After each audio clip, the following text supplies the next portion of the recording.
So இந்த இது பார்த்தீங்கன்னா எல்லாருக்குமே தெரியும். இது வந்து ஒரு செட்டில்மெண்ட் டீட் சம்மந்தப்பட்ட ஒரு இது வந்து ப்ராப்ளம் இது. செட்டில்மெண்ட் டீட் அப்படின்றது நம்ம எங்கேயாவது வந்துட்டு எனி ஆக்ட்ல எங்கேயாவது வந்துட்டு ட்ரான்ஸ்ஃபர் ஆஃப் ப்ராப்பர்ட்டி ஆக்ட்ல செட்டில்மெண்ட் டீட் அப்படின்னு வேர்டு இருக்குமானா இருக்காது. ஸோ செட்டில்மெண்ட் டீட் அப்படின்றது ட்ரான்ஸ்ஃபர் ஆஃப் ப்ராப்பர்ட்டி ஆக்ட்ல என்ன வேர்ட்ல யூஸ் பண்ணியிருக்காங்க? யாரோ ஒருத்தர் சொல்லுங்களேன். கிஃப்டா sir? Yes ma'am, correct. So வந்து கிஃப்ட் அப்படின்றது தான் வந்துட்டு ட்ரான்ஸ்ஃபர் ஆஃப் ப்ராப்பர்ட்டி ஆக்ட்ல ஸ்பெசிஃபை பண்ணியிருக்காங்க. ஸோ கிஃப்ட் அப்படின்றது வந்துட்டு செட்டில்மெண்ட்டோட எல்லா கிஃப்ட்டுமே வந்து செட்டில்மெண்ட் டீட் ஆயிராது. செட்டில்மெண்ட் டீட் அப்படின்றது வித்தின் ஃபேமிலி மெம்பர்ஸ்க்குள்ள கிஃப்ட் பண்ணும்போது அது வந்துட்டு செட்டில்மெண்ட் டீடா நம்ம சொல்றோம். ஓகேங்களா? ஸோ இப்போ வந்துட்டு கிளைண்ட் அவர்மெண்ட்ஸ். கிளைண்ட் அவர்மெண்ட்ஸ் என்னன்னா ஃபாஸ்டா படிச்சிடுறேன், ஏன்னா இது வந்து ஆல்ரெடி உங்களுக்கு கொடுத்த கொஸ்டின் தான். Plaintiff are the owners of suit property, owners of the property bearing door number 12B by means of a settlement deed dated 26/5/1981. ஓகேங்களா? அந்த செட்டில்மெண்ட் டீட் வந்து 1981 செட்டில்மெண்ட் டீட் அடிப்படையில் பார்த்தீங்கன்னா பிளைண்டிஃப் வந்து ஓனர் ஆயிட்டாங்க அப்படின்னு சொல்றாங்க. அந்த பிளைண்டிஃப்க்கு அந்த ப்ராப்பர்ட்டியை எழுதி கொடுத்தது யாருன்னா அவங்களோட கிராண்ட் ஃபாதர் குப்புசாமி அப்படின்றவர். எதுக்காக எழுதி கொடுத்தாருன்னா out of love and affection. Settlement deed கிஃப்டோட மெயின் கண்டிஷனே ஒரு ப்ராப்பர்ட்டியை வந்து ஒருத்தருக்கு கிஃப்ட் பண்றாங்கன்னா அதோட மெயின் கண்டிஷன் என்னன்னா அவுட் ஆஃப் லவ் அண்ட் அஃபெக்ஷன்ல தான் வந்து கொடுப்பாங்க. செட்டில்மெண்ட் பண்றாங்கன்னா the settlement deed was accepted and acted upon. அந்த செட்டில்மெண்ட் டீட் அக்செப்ட் பண்ணிட்டு அதன்படி செயல்பட்டு டாக்ஸ் அசஸ்மெண்ட்லாம் ஆர்டர் பண்ணிடுறாங்க. அப்படின்னா என்னன்னா வரிலாம் அந்த, ஏன்னா இது வந்துட்டு பில்டிங் டோர் நம்பர்லாம் கொடுத்துருக்கனால இது பில்டிங் இருக்கக்கூடிய ப்ராப்பர்ட்டி வந்துட்டு குப்புசாமின்ற கிராண்ட் ஃபாதரு, பிளைண்டிஃப் தான் வந்துட்டு அவங்களோட வந்துட்டு பேத்திகளான்னு சொல்லல, பிளைண்டிஃப் தான் வந்துட்டு அவங்களோட கிராண்ட் சில்ட்ரன்ஸ். அவங்களுக்கு வந்துட்டு குப்புசாமி என்ன பண்றாரு, கிராண்ட் சில்ட்ரன்ஸ்க்கு கிஃப்ட் எழுதி வைக்கிறாரு. கிஃப்ட் செட்டில்மெண்ட் டீட் எழுதி வைக்கிறாரு. செட்டில்மெண்ட் டீட் எந்த டேட் எழுதி வைக்கிறாருன்னா 26/5/1981. அப்படி எழுதி வச்ச வந்துட்டு செட்டில்மெண்ட் டீட் வந்துட்டு அக்செப்ட் பண்ணிக்கிட்டு, ஏன்னா வந்து கிஃப்ட்டுக்கு மெயினான வந்துட்டு எப்ப கம்ப்ளீட் ஆகும்னா கிஃப்டை வந்து அக்செப்ட் பண்ணிக்கணும். டோனிஸ்லாம் டோனார் கொடுத்த கிஃப்ட்டை வந்துட்டு டோனிஸ் அக்செப்ட் பண்ணிக்கிட்டா கிஃப்ட் வந்து கம்ப்ளீட் ஆயிரும். ஸோ இது வந்துட்டு கிஃப்டோட டெஃபினிஷன்லாம் வந்து ட்ரான்ஸ்ஃபர் ப்ராப்பர்ட்டி ஆக்ட்ல இருக்கும், அதுல வந்து சொல்லியிருப்பாங்க. ஸோ அடுத்தது வந்துட்டு அந்த அந்த அக்செப்ட் பண்ணிக்கிட்டு அதன் ஆக்டட் அப்பான் அதன்படி செயல்பட்டு என்ன பண்றாங்கன்னா வரி விதிப்புகள்லாம் யார் பேர்ல விதிக்கிறாங்கன்னா பிளைண்டிஃப்ஸோட பேர்ல வந்துட்டு முனிசிபல் ரெக்கார்ட்ஸ் எல்லாம் வந்துட்டு மாத்திடுறாங்க. ஓகேங்களா? அந்த வீட்டு வரி ரசீதுலாம் யார் பேர்ல இருக்குன்னா பிளைண்டிஃப் பேர்ல இருக்கு. ஸோ வீட்டு வரி ரசீது பிளைண்டிஃப் பேர்ல இருக்கு. செட்டில்மெண்ட் டீடு 26/5/1981 பிளைண்டிஃப் பேர்ல இருக்கு. யார் எழுதி கொடுக்குறாருன்னா அவங்களோட தாத்தா குப்புசாமி எழுதி கொடுக்குறாரு பிளைண்டிஃப் பேர்ல, வாதிகள் பேர்ல. டிஃபெண்டன்ட் இப்ப அடுத்த பேரால என்ன சொல்றாங்கன்னா பிளைண்ட் அவர்மெண்ட்ஸ்ல defendants colluded with the settler Kuppusamy and after purporting to have cancelled the settlement deed they got the sale deed dated 4/11/1981 from Kuppusamy as it Kuppusamy had title in the suit property. இப்படி நான் settlement டீட் வந்து அவங்க தாத்தா எழுதி வச்சப்பறம் டிஃபெண்டன்ஸ் வந்துட்டு அவங்க தாத்தா குப்புசாமியோட சேர்ந்துக்கிட்டு ஒரு அந்த செட்டில்மெண்ட் எழுதி வச்சார் இல்லையா, செட்டில்மெண்ட்னா வந்துட்டு தானம் பண்றது, கிஃப்ட்னா சொல்றேன் தானம் பண்றது. ஸோ அந்த செட்டில்மெண்ட் எழுதி வச்ச செட்டில்மெண்ட்டை குப்புசாமி வாதிகளோட தாத்தா குப்புசாமி வந்து பிரதிவாதிகளோட கொல்யூடடா இருந்துகிட்டு கூட்டா இருந்து கொண்டு அந்த செட்டில்மெண்ட் டீடை ரத்து பண்ணிட்டு டிஃபெண்டன்ட்டுக்கு ஃபேவரா வந்து ஒரு சேல் டீட் எழுதி வைக்கிறார். சேல் டீட்னா கிரைய பத்திரம், விற்பனை பத்திரம். தாத்தா வந்து அவர் எழுதி வச்ச கிஃப்ட் டீடை வந்து கேன்சல் பண்ணிட்டு யார் பேர்ல எழுதி வைக்கிறாருன்னா அந்த சொத்தை வந்து யார் பேர்ல விற்பனை பண்றாருன்னா பிரதிவாதிகள் பேர்ல பண்ணிடுறாரு. இதுதான் இது வரைக்கும் ஃபேக்ட்ஸ். அடுத்தது both the revocation deed as well as the sale deed are illegal and invalid. பிளைண்டிஃபோட கன்டென்ஷன் என்னன்னா போத் வந்து ரிவகேஷன் டீட்னா வந்துட்டு அந்த கேன்சல் பண்ணாங்க இல்லையா செட்டில்மெண்ட் டீடை கேன்சல் பண்ண டீடும் சேல் டீட் கிரைய பத்திரமும் வந்துட்டு செல்லாது அப்படின்னு சொல்லிடுறாங்க. Settlement deed cannot be revoked. அடுத்த கன்டென்ஷன் என்ன சொல்றாருன்னா செட்டில்மெண்ட் டீடை வந்து ரிவோக் பண்ணணும் அப்படின்னா ரிவோகேஷன் கிளாஸ்ன்னு அதை வந்துட்டு பின்னாடி திரும்ப பெறறதுக்குன்னு அந்த செட்டில்மெண்ட் டீடை கேன்சல் பண்றதுக்குன்னு ஒரு கிளாஸை வந்து ஸ்பெசிஃபிக்கா வந்து அந்த செட்டில்மெண்ட் டீட்லயே மென்ஷன் பண்ணியிருக்கணும். அப்படின்றனால அந்த மாதிரி எதுவும் மென்ஷன் பண்ணல. ஸோ அதே போல வந்து டிஃபெண்டன்ட் வந்துட்டு வாதிகளோட தாத்தா வந்து குப்புசாமியை வந்துட்டு சுயநினைவு இல்லாத டைம்ல இந்த மாதிரி ஒரு சேல் டீட் எழுதி வாங்கிட்டாங்க. அதனால டிஃபெண்டன்ஸ் வந்துட்டு பிரதிவாதிகளோட தாத்தா குப்புசாமியை ஏமாத்தி சேல் டீட் எழுதி வாங்கிட்டு என்ன பண்ணிட்டாங்கன்னா அந்த ப்ராப்பர்ட்டிக்கு ரைட்டு கேட்டுக்கிட்டு இருக்காங்க. அப்படின்னு சொல்லிட்டு பிளைண்டிஃப் சொல்றாரு. அதனால பிளைண்டிஃப் வந்துட்டு சூட் ஃபார் டிக்ளரேஷன் எப்போ வரும்னா when there is a cloud on title. ஓகேங்களா? இப்ப வந்து டிக்ளரேஷன் சூட் எப்போ வரும், இன்ஜெக்ஷன் சூட் எப்போ வரும், பொசஷன் எப்போ கேட்கலாம் அப்படின்றத பொறுத்து ஒரு கேஸ்ல இருக்கு. யாராவது சொல்ல முடியுமா? எப்பப்பெல்லாம் டிக்ளரேஷன் போடலாம், எப்பப்பெல்லாம் டிக்ளரேஷனையும் இன்ஜெக்ஷனையும் சேர்த்து கேட்கலாம், எப்பப்பெல்லாம்? எஸ் சார், சொல்லுங்க. Anathula Sudhakar. Yes ma'am, yes ma'am, thank you ma'am. So Anathula Sudhakar versus Buchi Reddy அப்படின்ற கேஸ்ல தான் என்ன சொல்லியிருப்பாங்கன்னா, இந்த கேஸ்ல நோட் பண்ணிக்கோங்க, இந்த கேஸ்ல வந்து ஈச் அண்ட் எவ்ரி ஒன் இந்த குரூப் வந்து படிச்சே ஆகணும்.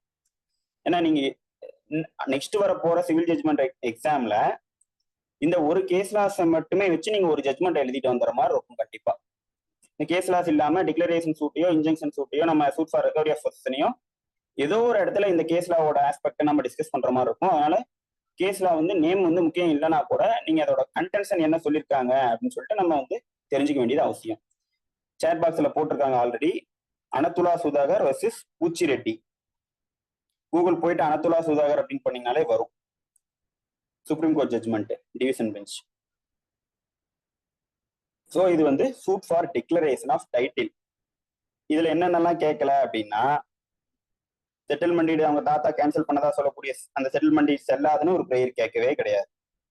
அடுத்தது அவங்க தாத்தா வந்துட்டு ஒரு சேல் டீடை வந்துட்டு டிஃபரன்ஸ் பேர்ல எழுதி வச்சாரு இல்லையா, அந்த சேல் டீட் செல்லாதுன்னு ஒரு ப்ரேயர் கேட்கவே கிடையாது. ஸோ இந்த மாதிரி சேல் டீட் செல்லாது, செட்டில்மெண்ட் டீட்னா செல்லாதுன்னா கேட்காம ஸ்ட்ரைட்டா என்ன மட்டும் கேட்கறாங்க அப்படின்னா, டிக்ளரேஷன் ஆஃப் டைட்டில். எனக்கு டைட்டில் இருக்கு, எதன் மூலமா இருக்கு? எனக்கு 26/5/1981 எங்க தாத்தா ஒரு செட்டில்மெண்ட் டீட் எழுதி வச்சாரு, அதன்படி எனக்கு டைட்டில் இருக்குன்ட்டு ஒரு சிம்பிளா வந்து சூட் ஃபார் டிக்ளரேஷன் மட்டும் கேட்டிருக்காங்க.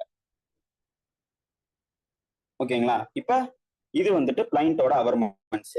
அடுத்தது அவர்மெண்ட்ஸ் இந்த ரிட்டன் ஸ்டேட்மெண்ட். பிளைண்டோட அவர்மெண்ட்ஸ் எல்லாரும் கிளியராக புரிஞ்சிருக்கும்னு நினைக்கிறேன். புரியலன்னா நீங்க திரும்ப எடுத்து படிங்க, ஏன்னா இது வந்து ஆல்ரெடி டெஸ்ட் எழுத கொடுத்த கொஸ்டின். ஸோ அவர்மெண்ட்ஸ் இந்த written statement, the alleged settlement deed was, டிஃபனண்டோட கன்டென்ஷன் என்னன்னு பார்க்க போறோம். அந்த டிஃபனண்ட் என்ன டிஃபனன்ஸ் யாரு? Buyers from the grandfather. Grandfather கிட்ட இருந்து அந்த ப்ராப்பர்ட்டியை காசு கொடுத்து விலைக்கு வாங்கினவங்கள சொல்லப்படுறவங்க தான் டிஃபனன்ஸ். ஸோ அவங்களோட வாதம் என்னன்னா, அவங்களோட எதிர்வாதம் என்னன்னா, ரிட்டன் ஸ்டேட்மெண்ட்ல the alleged settlement deed was not executed by Kuppusamy. அந்த செட்டில்மெண்ட் டீடே வந்து குப்புசாமி எக்ஸிக்யூட் பண்ணல, நிறைவேற்றி தரல. The alleged settlement deed was not executed freely, voluntarily, willingly. So கிஃப்டை பொறுத்த வரைக்கும் கிஃப்ட்டுக்கு கன்சிடரேஷன் வேணுங்களா? ஏன்னா கான்ட்ராக்ட் ஆக்ட்ல பார்த்துருப்போம், கான்ட்ராக்ட்னா என்ன? ஆஃபர் இருக்கணும், அக்செப்டன்ஸ் இருக்கணும், கன்சிடரேஷன் இருக்கணும், இதெல்லாம் வந்துட்டு அது லாஃபுல் ஆப்ஜெக்டுக்காக இருக்கணும். இந்த மாதிரி நிறைய இன்கிரீடியன்ஸ் வந்து கான்ட்ராக்டுக்கு இருக்கும். Consideration one of the main ingredient of contract. Whether கிஃப்ட்டுக்கு வந்துட்டு ஒரு இது வேணுமா, கன்சிடரேஷன் தேவைப்படுமா? தேவையில்லை. ஸோ கிஃப்ட்டுக்கு வந்துட்டு கன்சிடரேஷனே தேவையில்லை. அந்த கைண்ட் ஆஃப் கான்ட்ராக்ட் தான் வந்துட்டு, ஏன்னா இது எதனால கொடுக்குறாங்க? அவுட் ஆஃப் லவ் அண்ட் அஃபெக்ஷன்னால, அவங்க மேல இருக்கக்கூடிய அன்பினாலும் பாசத்தினாலும் கொடுக்குறாங்க. ஸோ அப்படி கொடுக்கும்போது எந்த ஒரு மறுபயனுமே இல்லாம ஒருத்தவங்க வந்து இன்னொருத்தங்களுக்கு ஒரு சொத்தை எழுதி கொடுக்கும்போது, அந்த சொத்தை எழுதி கொடுக்கறது அவங்க எப்படி இருக்கணும்னா ஃப்ரீலினா வந்து வெளியில இருந்து எந்த ஒரு ஃபோர்ஸும் வந்து இருக்கக்கூடாது, கோயர்சனோ அண்டி இன்ஃபுளுன்ஸோ எதுவுமே இருக்கக்கூடாது. வாலண்டரிலி, வில்லிங்லி, இது எல்லாத்துக்குமே இதான் மீனிங். வாலண்டரினா தானா எழுதி கொடுக்கணும், வில்லிங்லினா விருப்பத்தோட எழுதி கொடுக்கணும். ஸோ வந்து எந்த ஒரு கோயர்சன், அண்டி இன்ஃபுளுன்ஸ், ஃப்ராடு, மிஸ்ரெப்ரசன்டேஷன் அதெல்லாம் இல்லாம இருந்தாதான் வந்துட்டு அது வந்துட்டு கிஃப்டா வந்து எடுத்துக்க முடியும். இதெல்லாம் இருந்துச்சுன்னா அது வந்து கிஃப்ட் கிடையாது.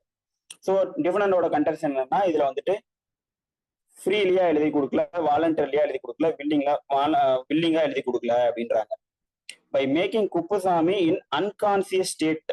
ஸோ இப்போ நம்ம வந்துட்டு என்ன பண்ண போறோம், ரிட்டன் ஸ்டேட்மெண்ட்டை படிக்கும் போதே நம்ம வந்து ஒவ்வொரு இஷ்யூஸா ஃப்ரேம் பண்ண ஆரம்பிச்சிடணும்.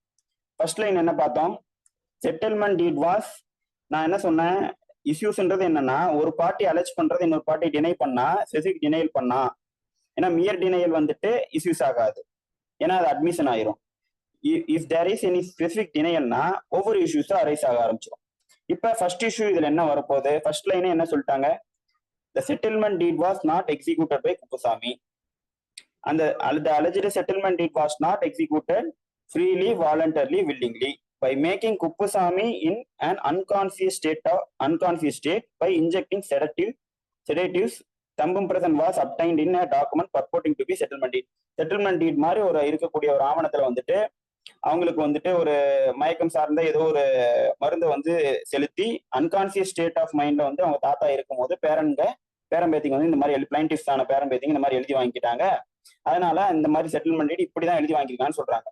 ஸோ இப்போ வந்துட்டு நம்ம வந்து ஃபர்ஸ்ட் இஷ்யூ என்ன ஃப்ரேம் பண்ணலாங்க? ஃபர்ஸ்ட் இதுவே எக்ஸிக்யூட் பண்ணப்படலை அப்படின்னு சொல்றாங்க. இப்போ ஃபர்ஸ்ட் இஷ்யூ என்னவா இருக்கும்?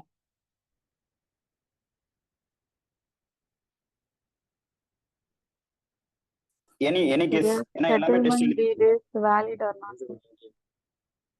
Okay ma'am.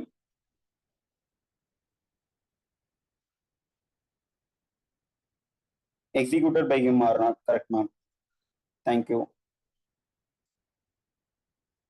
ஓகே, ஸோ இந்த மாதிரி ஃபர்ஸ்ட் இது வந்துட்டு வேலிட் ஆர் நாட்னு சொல்லலாம், whether settlement deed was executed by Kuppusamy or நாட்னு சொல்லலாம், whether settlement deed was genuine or நாட்னு சொல்லலாம். இஃப் எந்த இது ஃப்ரேம் பண்ணீங்கனாலும் ஓகே தான்.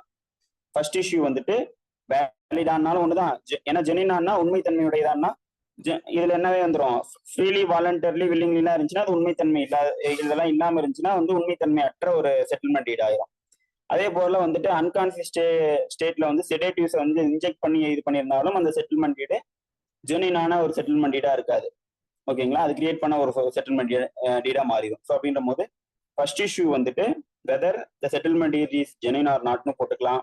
ஏன்னா ஒன் பார்ட்டி அலெஜ் பண்றது இன்னொரு பார்ட்டி என்ன பண்றாங்க, டெனை பண்றாங்க. இதுதான் இஷ்யூஸா நம்ம ஃப்ரேம் பண்ண போறோம். So whether the settlement deed was executed by Kuppusamy or not.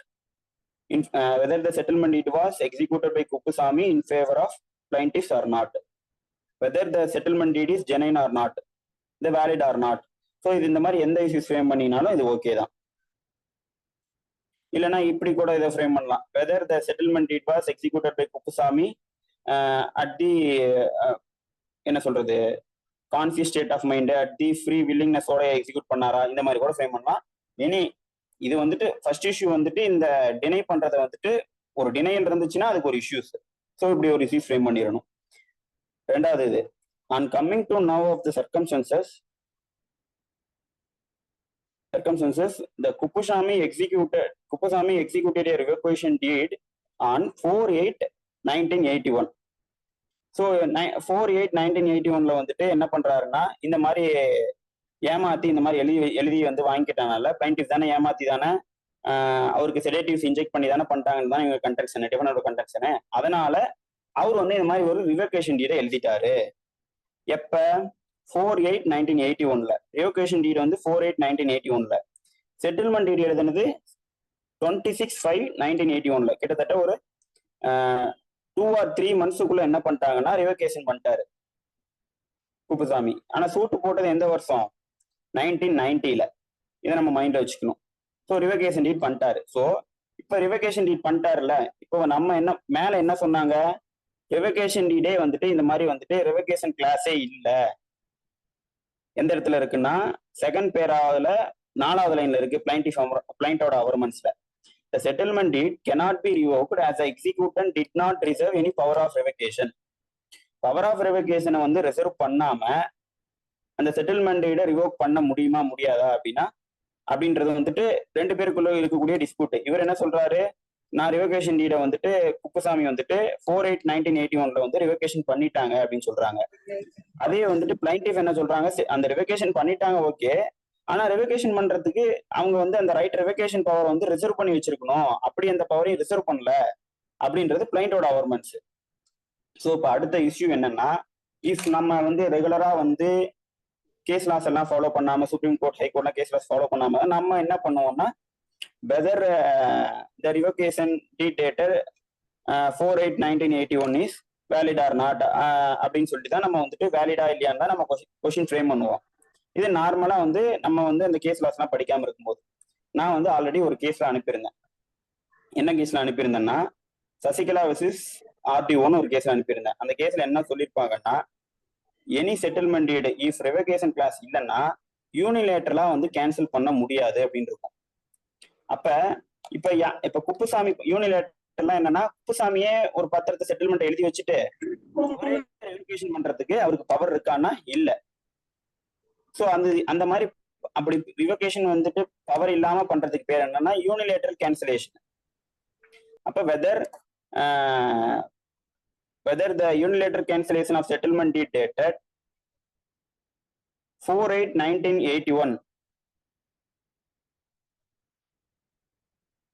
is void in the eye of law. ஏன்னா அந்த ஜட்மெண்ட்ல என்ன சொல்றாங்கன்னா வாய்டுன்னு சொல்லியிருப்பாங்க. ஏன்னா அங்க மேல என்ன சொல்றாங்க, இன்வேலிட் இல்லீகல்னு சொல்றாங்க இல்லையா, அதை பேர் இன்னொன்னு என்ன சொல்றோம்னா வாய்டுன்னு சொல்லலாம். இன்வேலிடா வந்து வாய்டுன்னு சொல்லலாம்.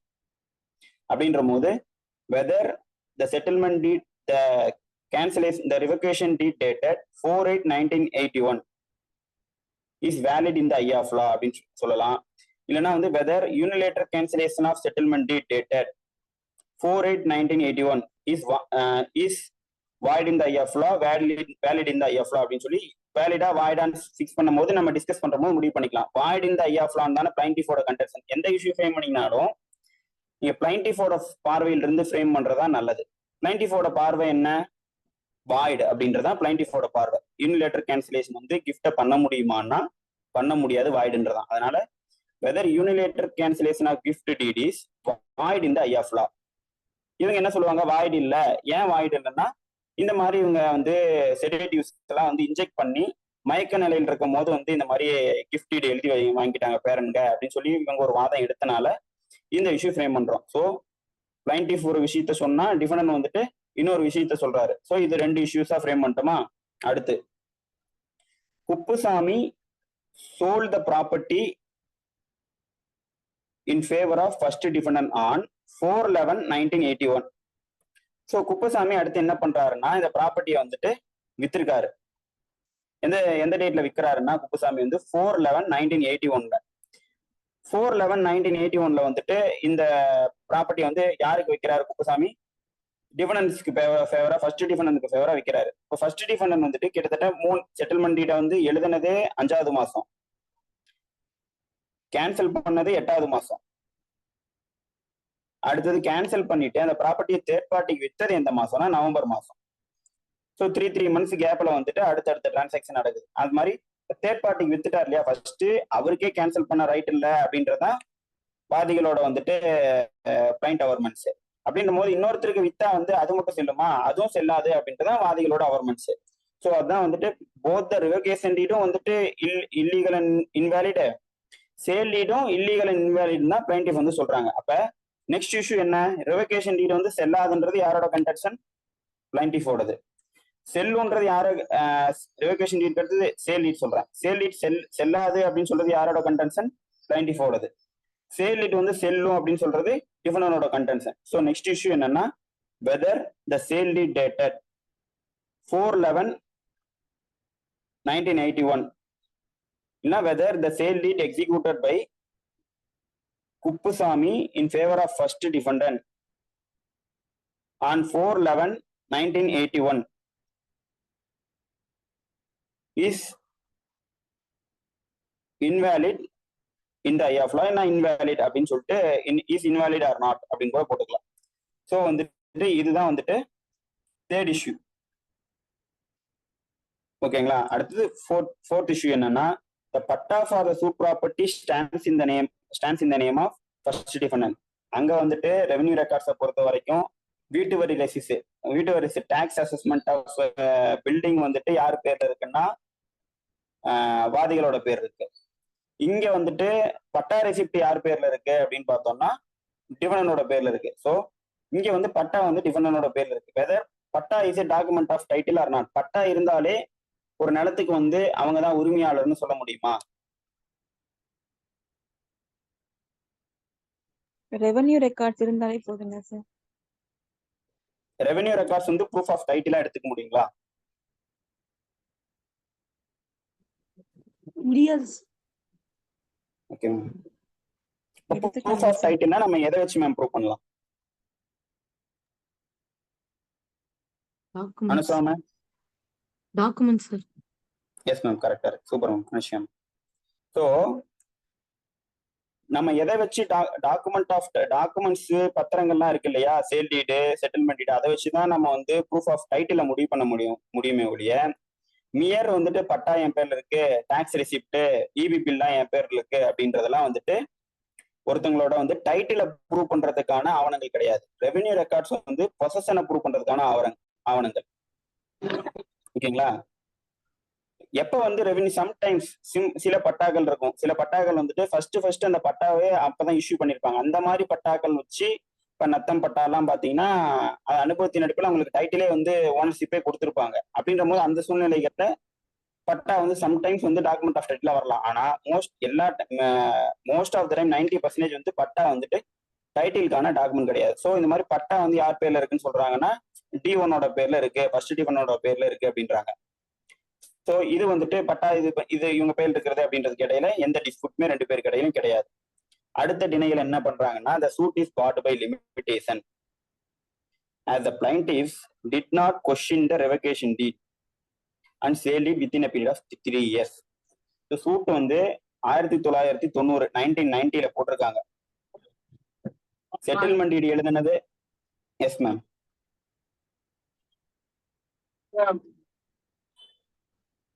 மேம் ஆடியோ கேட்கல கிளியரா. சித்ரா மேம்.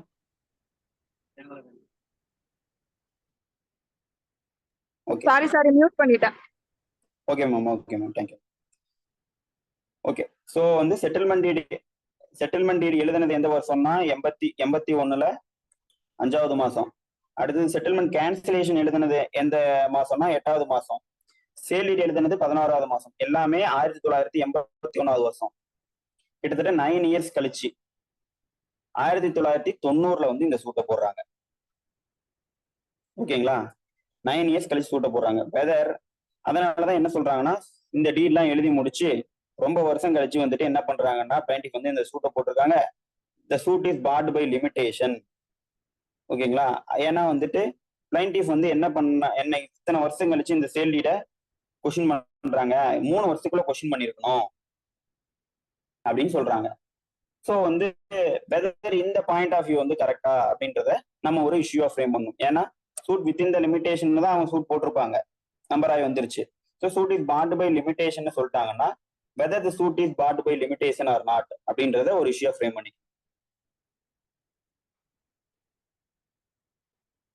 அடுத்து லாஸ்ட் இது என்னன்னா, to what other relief the parties are entitled to, தரப்பினர்களுக்கு கிடைக்கக்கூடிய இதர பரிகாரங்கள் என்ன அப்படின்னு சொல்லி லாஸ்ட் இஷ்யூஸா நம்ம வந்து ஃப்ரேம் பண்ணிக்கலாம் ஃபார்மலா.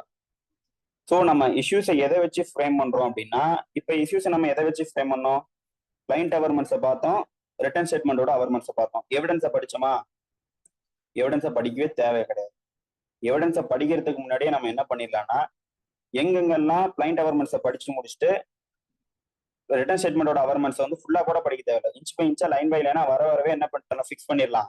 இது ஃபர்ஸ்ட் இஷ்யூ, இது செகண்ட் இஷ்யூ, இது தேர்ட் இஷ்யூன்னு சொல்லிட்டு டினையல் எங்கெங்கெல்லாம் ஸ்பெசிஃபிக்கா இருக்கோ அங்கங்கெல்லாம் வந்துட்டு நம்ம வந்து இஷ்யூஸ் 1 2 3 போட்டு நோட் பண்ணிட்டு டக்குன்னு ஃபாஸ்டா நம்ம எழுதிட்டு போயிடலாம்.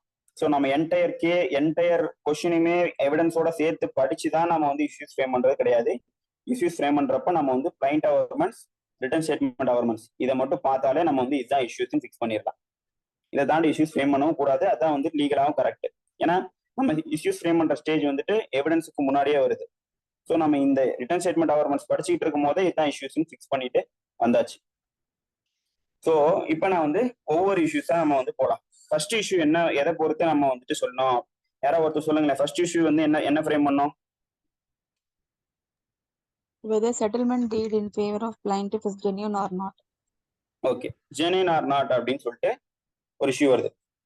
ஃபர்ஸ்ட் ஸ்டார்டிங்லேயே சொல்லிடுறேன் டிஸ்கஷனுக்கு முன்னாடி.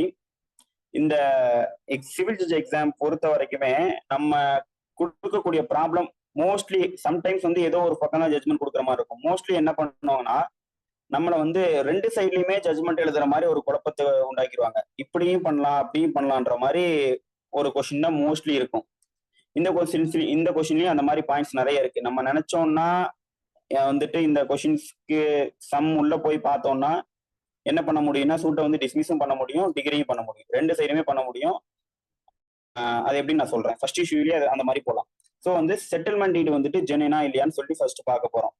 யூனிலேட்டரல் கேன்சலேஷன்லாம் அடுத்து, கேன்சலேஷன் பண்றது அடுத்து.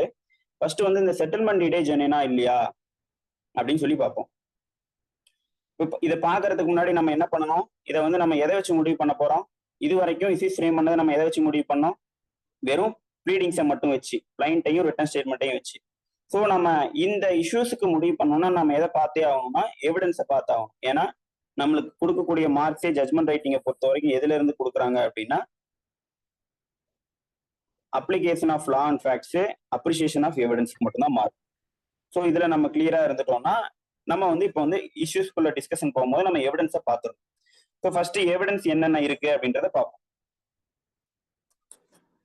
இஷ்யூஸ் ஃப்ரேம் பண்ணதுல எனி டவுட்ஸ் இருந்துச்சுன்னா ஒரு ஷார்ட்டா ஒரு 2 மினிட்ஸ்ல எல்லாம் கேட்டுக்கலாம். இஷ்யூஸ் ஃப்ரேம் பண்ணதுல யாருக்காவது டவுட் இருக்குங்களா? சசிகலா இன்னொரு கேஸ் சொன்னீங்களா sir? Sasikala versus revenue divisional officer.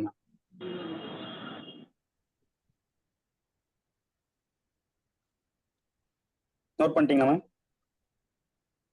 S sir, thank you sir. 2023 நினைக்கிறேன், நான் குரூப்ல போட்டிருக்கேன் ஆல்ரெடி. நான் திரும்ப கூட ஃபார்வர்ட் பண்ணிடுறேன்.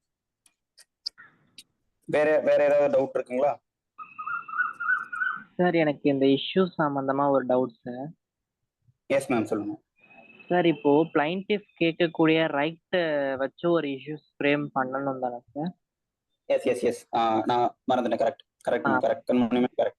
ஸோ லாஸ்ட் இஷ்யூ வந்து டு வாட் அதர் ரிலீஃப்க்கு முன்னாடி லாஸ்ட் இஷ்யூ, அதுக்கு முன்னாடி இஷ்யூ என்ன ஃப்ரேம் பண்ணிருக்குன்னா, ஏன்னா இந்த இஷ்யூஸ்க்கெல்லாம் ஆன்சர் பண்ணிட்டா வந்து பிளைன்டிஃப்க்கு வந்து இந்த ரிலீஃப் கிடைக்கத்தக்கதா இல்லையா அப்படின்னு சொல்லி முடிவு பண்ணுவோம் இல்லையா? அதான் லாஸ்ட் இஷ்யூ. அந்த லாஸ்ட் இஷ்யூக்கு முன்னாடி இஷ்யூஸ் அது என்னன்னா, whether plaintiff is entitled to the relief of declaration. ஏன்னா இந்த கேட்கக்கூடிய ரிலீஃப் என்ன ரிலீஃப் மட்டும் தான் கேட்டிருக்காங்கன்னா டிக்ளரேஷன் சூட் மட்டும் தான் போட்டிருக்காங்க, வேற எந்த ரிலீஃப்மே கேட்கல. ஸோ அதுக்கு முன்னாடி இஷ்யூ என்னன்னா, whether the plaintiff is entitled to relief of declaration as paid in the plaint. ஓகேங்களா? தேங்க்யூ கண்மணி மேம், தேங்க்யூ. வேற ஏதாவது டவுட்? எஸ், டாக்குமெண்ட்ஸ் பேஸ் பண்ணி இது பண்ணலாம்.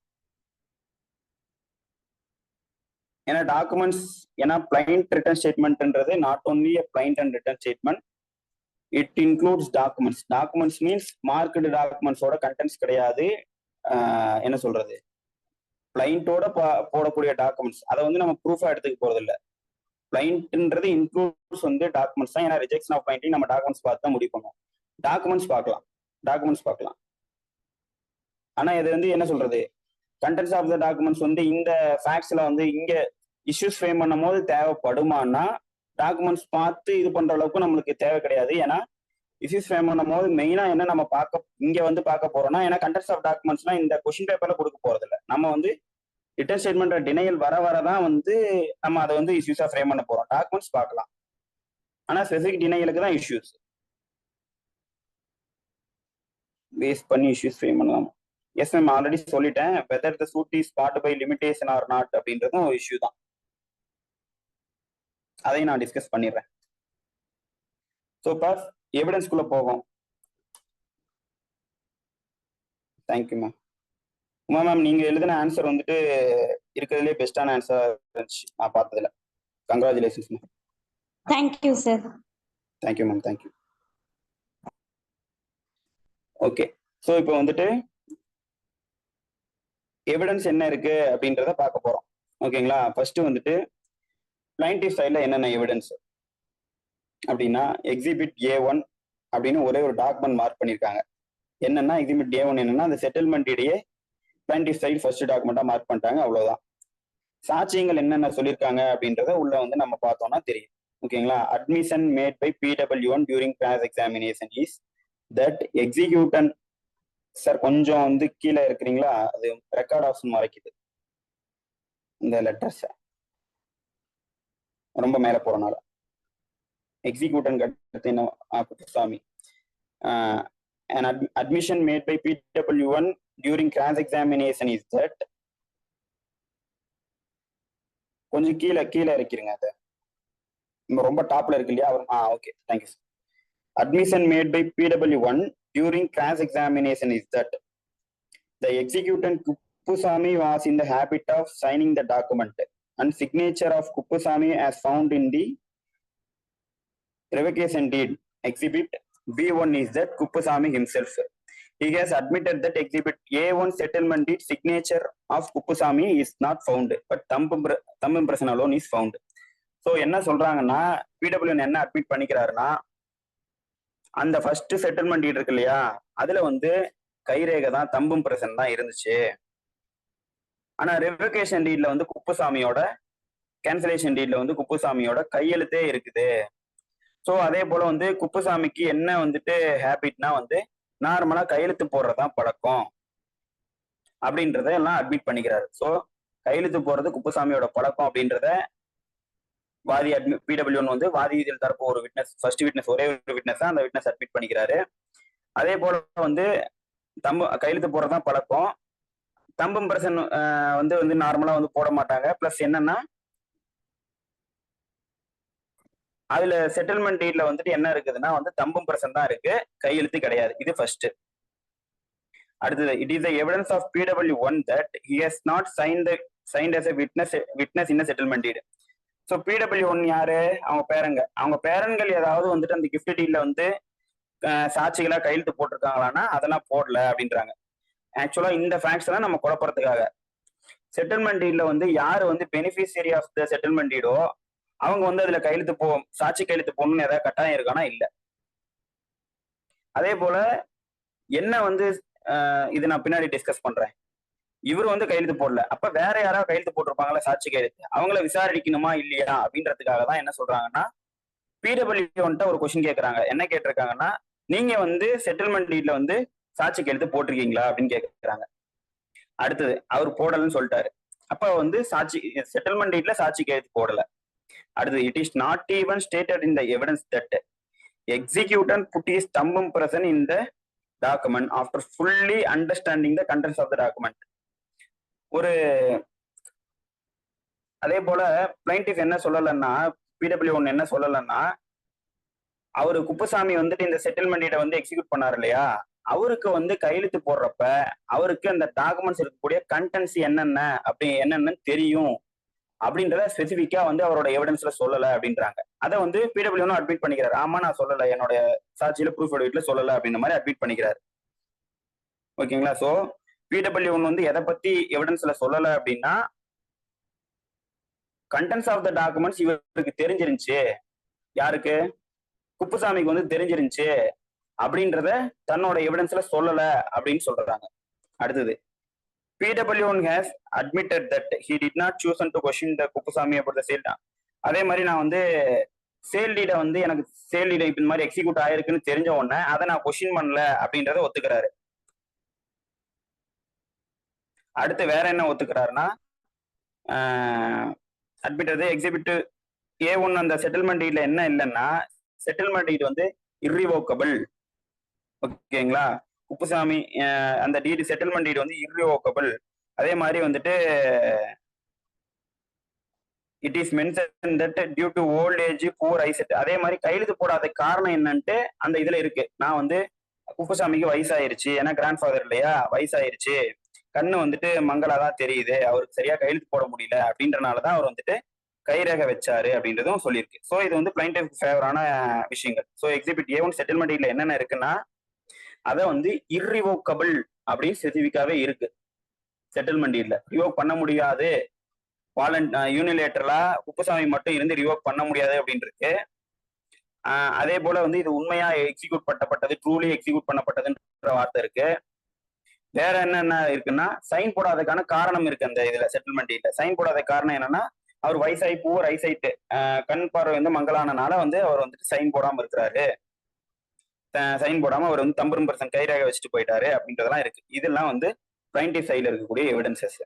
இதை படிச்சா குழப்பற மாதிரி தான் இருக்கும். நான் ஒரு சில டிஸ்கஸ் பண்றப்போ உங்களுக்கு கொஞ்சம் ஈஸியாயிரும். அடுத்தது வந்து defence side evidence. Arasu sir கொஞ்சம் கீழே.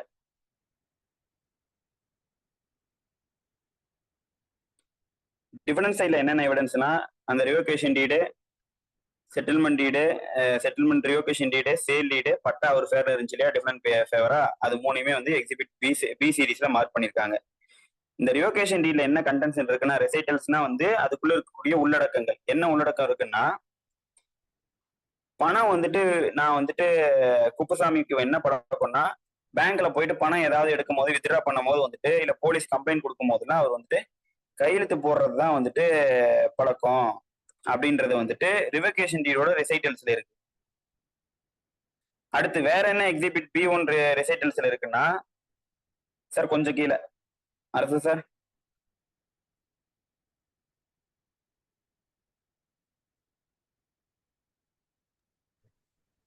அரசு சார் கரெக்டா கேக்குதா? இருக்குங்களா? கேக்குதுங்க, கரெக்டா இருக்கா? கொஞ்சம் கீழே கொஞ்சம் ஓகே கரெக்டா okay thank you. It is specifically stated in the exhibit B1 revocation deed. Zoom பண்ண ஓகே அப்படியே விட்டு. Executant was administer sedatives. அந்த ரிவகேஷன் டீட்ல என்னென்ன சொல்லியிருக்காங்கன்னா, இந்த மாதிரி எனக்கு வந்து மயக்க மருந்து ஊட்டி வந்து இந்த மாதிரி கைரேகை வாங்கிட்டு போயிட்டாங்க, அன்கான்சியஸா வாங்கிட்டு போயிட்டாங்க அப்படின்றதும் எக்ஸிபிட் B1 இருக்கு. ஸோ இப்போ ஃபர்ஸ்ட் இஷ்யூ என்னன்னா, இந்த செட்டில்மெண்ட் டீடே வந்துட்டு ஜெனுயினா இல்லையா, செல்லத்தக்கதா இல்லையா அப்படின்றதான் வந்து ஃபர்ஸ்ட் இஷ்யூ. ஸோ இப்போ செல்லத்தக்கதா இல்லையான்னு பார்க்கணும்னா, இந்த ஃபர்ஸ்ட் நம்ம வந்து பர்டன் ஆஃப் ப்ரூஃபை ஃபிக்ஸ் பண்ணணும். பர்டன் ஆஃப் ப்ரூஃபை ஃபிக்ஸ் பண்ணணும்னா நம்மளுக்கு என்ன தெரியணும்? செக்ஷன் 101 ஆஃப் இந்தியன் எவிடன்ஸ் ஆக்டும் 102 ஆஃப் இந்தியன் எவிடன்ஸ் ஆக்ட். அடுத்தது வந்து ஒருத்தங்களோட ஸ்பெசிபிக் மைண்டுக்குள்ள இருக்கு அப்படின்னா 106ல வந்துட்டு ஒரு விஷயம் அவங்களோட அறிவுக்கு மட்டுமே உட்பட்டது, அது எப்படி நடந்துச்சு அப்படின்றதுனா வந்து 106 ஆஃப் எவிடன்ஸ் ஆக்ட் இதெல்லாம் இருக்கு. இதெல்லாம் வந்து கனெக்ட் பண்ணி நம்ம என்ன பண்ண போறோம்னா பர்டன் ஆஃப் ப்ரூஃபை வந்து ஃபிக்ஸ் பண்ண போறோம். ஸோ ஃபர்ஸ்ட் வெதர் நான் வந்து சிக்னேச்சர், அதாவது கைரேகையை வந்துட்டு டிஃபனன் வந்து இந்த கேஸ்ல வந்து அவரோட ஃபேக்ட்ஸ் படிச்சுட்டோம். இப்ப இது வந்து burden of proof first fix பண்ணலாம். பிளைன்டிஃப் என்ன சொல்றாரு, செட்டில்மெண்ட் டீட்ல இவரே தான் வாலண்டரியா கைரேகை வச்சாரு, குப்புசாமி தான் தாத்தா வந்து பேரங்க மேல இருக்கக்கூடிய அன்பினாலும் பாசத்தினாலும் எக்ஸிக்யூட் பண்ணப்பட்ட செட்டில்மெண்ட் டீட் தான் அப்படின்னு சொல்றாரு. டிஃபரன்ஸ் இல்ல இது வந்துட்டு ஃப்ரீயாவும் வாலண்டரியாவும் இல்ல, இது மயக்க மருந்து கொடுத்து அன்கான்சியஸ் ஸ்டேட் ஆஃப் மைண்ட் இருக்கும் போது எக்ஸிக்யூட் பண்ணப்பட்ட செட்டில்மெண்ட் டீட் அப்படின்றாங்க. இது வந்து அன்கான்சியஸ். ஸோ அப்ப அன்கான்சியஸ் ஸ்டேட்ல வந்து கைரேகை இவர் தான் வச்சாருன்றதை என்ன பண்றாங்க, டிபெண்டன்ஸ் வந்துட்டு கண்டிப்பா வந்து ஒத்துக்கிறாங்க. இது டீமோட அட்மிஷன் இருக்கு. ஆனா சிக்னேச்சரை ஒத்துக்கிறாங்க, சிக்னேச்சர் தம்பு இம்ப்ரெஷனை ஒத்துக்கிறாங்க, கைரேகை வந்து குப்புசாமியோ கைரேகை தான் ஒத்துக்கிறாங்க. ஆனா அதை எப்படி எக்ஸிக்யூட் பண்ணப்பட்டதுன்னா செடேட்டிவ்ஸை யூஸ் பண்ணி, மயக்க மருந்துகளை யூஸ் பண்ணி வந்து எக்ஸிக்யூட் பண்ணப்பட்டது அப்படின்றதான் இருக்கே ஒழிய, ஆனா வந்து தம்பும் பிரச்சனை என்னது இல்ல, வேற யாரோட தம்பும் பிரச்சனை அப்படின்றதெல்லாம் வந்துட்டு சொல்லல. ஸோ வெதர் சிக்னேச்சரை அட்மிட் பண்ணிட்டாலே, signature or thumb impression right, தம்பும் பிரச்சனை அட்மிட் பண்ணிட்டாலே அது எக்ஸிக்யூஷனை அட்மிட் பண்ணதா அர்த்தமா? எனிஒன்? சிக்னேச்சர் அட்மிட்டட்னா ஒரு டாக்குமெண்ட்ல வந்து இருக்கக்கூடிய கையெழுத்தை வந்து கைரேகையோ கையெழுத்தையோ, சிக்னேச்சர் ஆர் தம்பும் பிரசன், எக்ஸாம்பிள் எது வேணாலும் வச்சுக்கோங்க. அதுக்கு இந்த கேஸை பொறுத்தவரைக்கும் தம்பும் பிரசன், இந்த தம்பும் Prasan admit பண்ணிட்டனாலேயே execution அட்மிட்டடா? எக்ஸிக்யூஷனும் signature admit பண்றதும் ஈக்குவலா, இல்ல எக்ஸிக்யூஷன்றது அதை தாண்டியதா இருக்கா?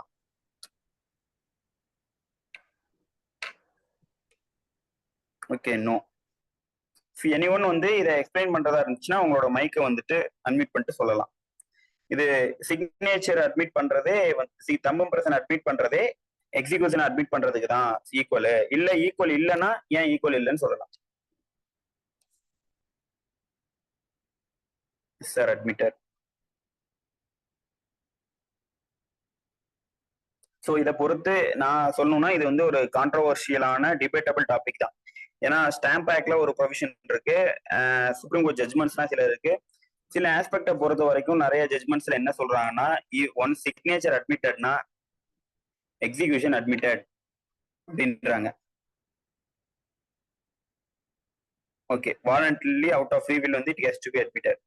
சில கேசஸ்ல என்ன சொல்றாங்கன்னா, சிக்னேச்சர் அட்மிட்டட்னா எக்ஸிக்யூஷன் அட்மிட்டட் கிடையாது.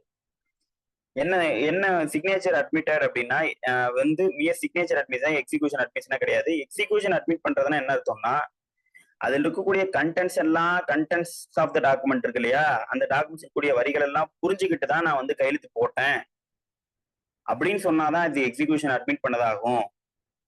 மியரை வந்து நான் சிக்னேச்சர் அட்மிட் பண்றத, தம்பம் பிரசன் அட்மிட் பண்றத என்னவா எடுத்துக்க முடியாது அப்படின்னா எக்ஸிகியூஷனை வந்து அட்மிட் பண்ணதா எடுத்துக்க முடியாது அப்படின்னு சில ஜட்மெண்ட்ஸ் இருக்கு. ஸோ ஃபர்ஸ்ட் இஷ்யூஸை பொறுத்த வரைக்கும் ஃபர்ஸ்ட் ஆஸ்பெக்டை எடுத்துட்டு நான் வந்து சிக்னேச்சர் அட்மிஷன்னாலே என்ன அட்மிஷன் அர்த்தங்க, எக்ஸிகியூஷன் அட்மிஷனா அர்த்தம் அப்படின்னு போட்டும் டிஸ்கஸ் பண்ணி ஆரம்பிச்சீங்கனாலும் டிஸ்கஸ் பண்ணலாம். இது ஒன் ஆஃப் த வியூ. என்ன பொறுத்த வரைக்கும் ஃபர்ஸ்ட் இந்த வியூ தான் என்ன பொறுத்த வரைக்கும் நான் எப்படி டிஸ்கஸ் பண்ணுவேன். இந்த கேசஸ் எனக்கு கொடுத்தாங்கன்னா இந்த மாதிரி தான் டிஸ்கஸ் பண்ணிட்டு போவேன். இஃப் ரெண்டாவது வியூ என்னன்னா, ஏன்னா பர்டன் ஆஃப் ப்ரூஃபை ஃபிக்ஸ் பண்றதுக்காக தான் இப்ப பேசிக்கிட்டு இருக்கேன். ப்ரூஃப் மத்த இன்னும் அடுத்துக்கு வரல. இன்னொரு வியூ என்னன்னா, உமா மேம் எழுதியிருந்தாங்க, கரெக்டா எழுதியிருந்தாங்க, சிக்னேச்சர் அட்மிட் பண்ணாலே வந்து எக்ஸிகியூஷனை அட்மிட் பண்ணதான் நம்ம எடுத்துக்க முடியாது.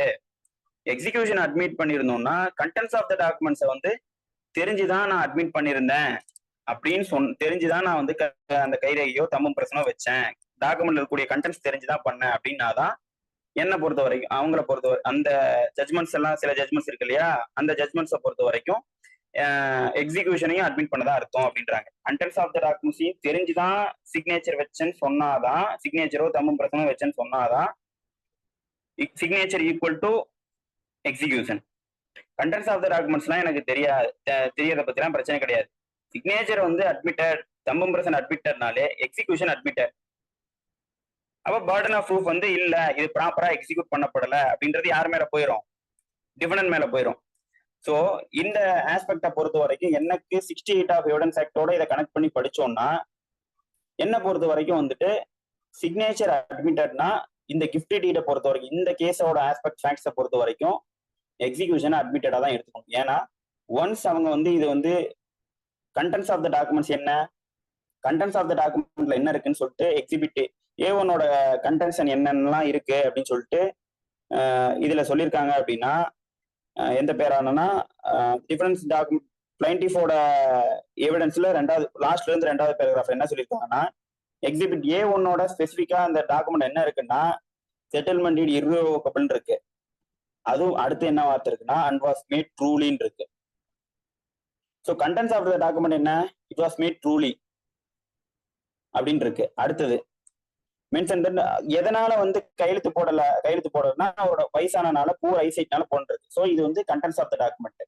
ஸோ மற்ற இதெல்லாம் என்னன்னா ஓரல் எவிடன்ஸ்லாம் என்னென்ன இருக்குன்னா, PW1ஓட ஓரல் எவிடன்ஸ்லாம் என்ன இருக்குன்னா இது வந்துட்டு PW1 ஓரல் எவிடன்ஸ்ல அட்மிஷன் வாங்கியிருக்காங்க.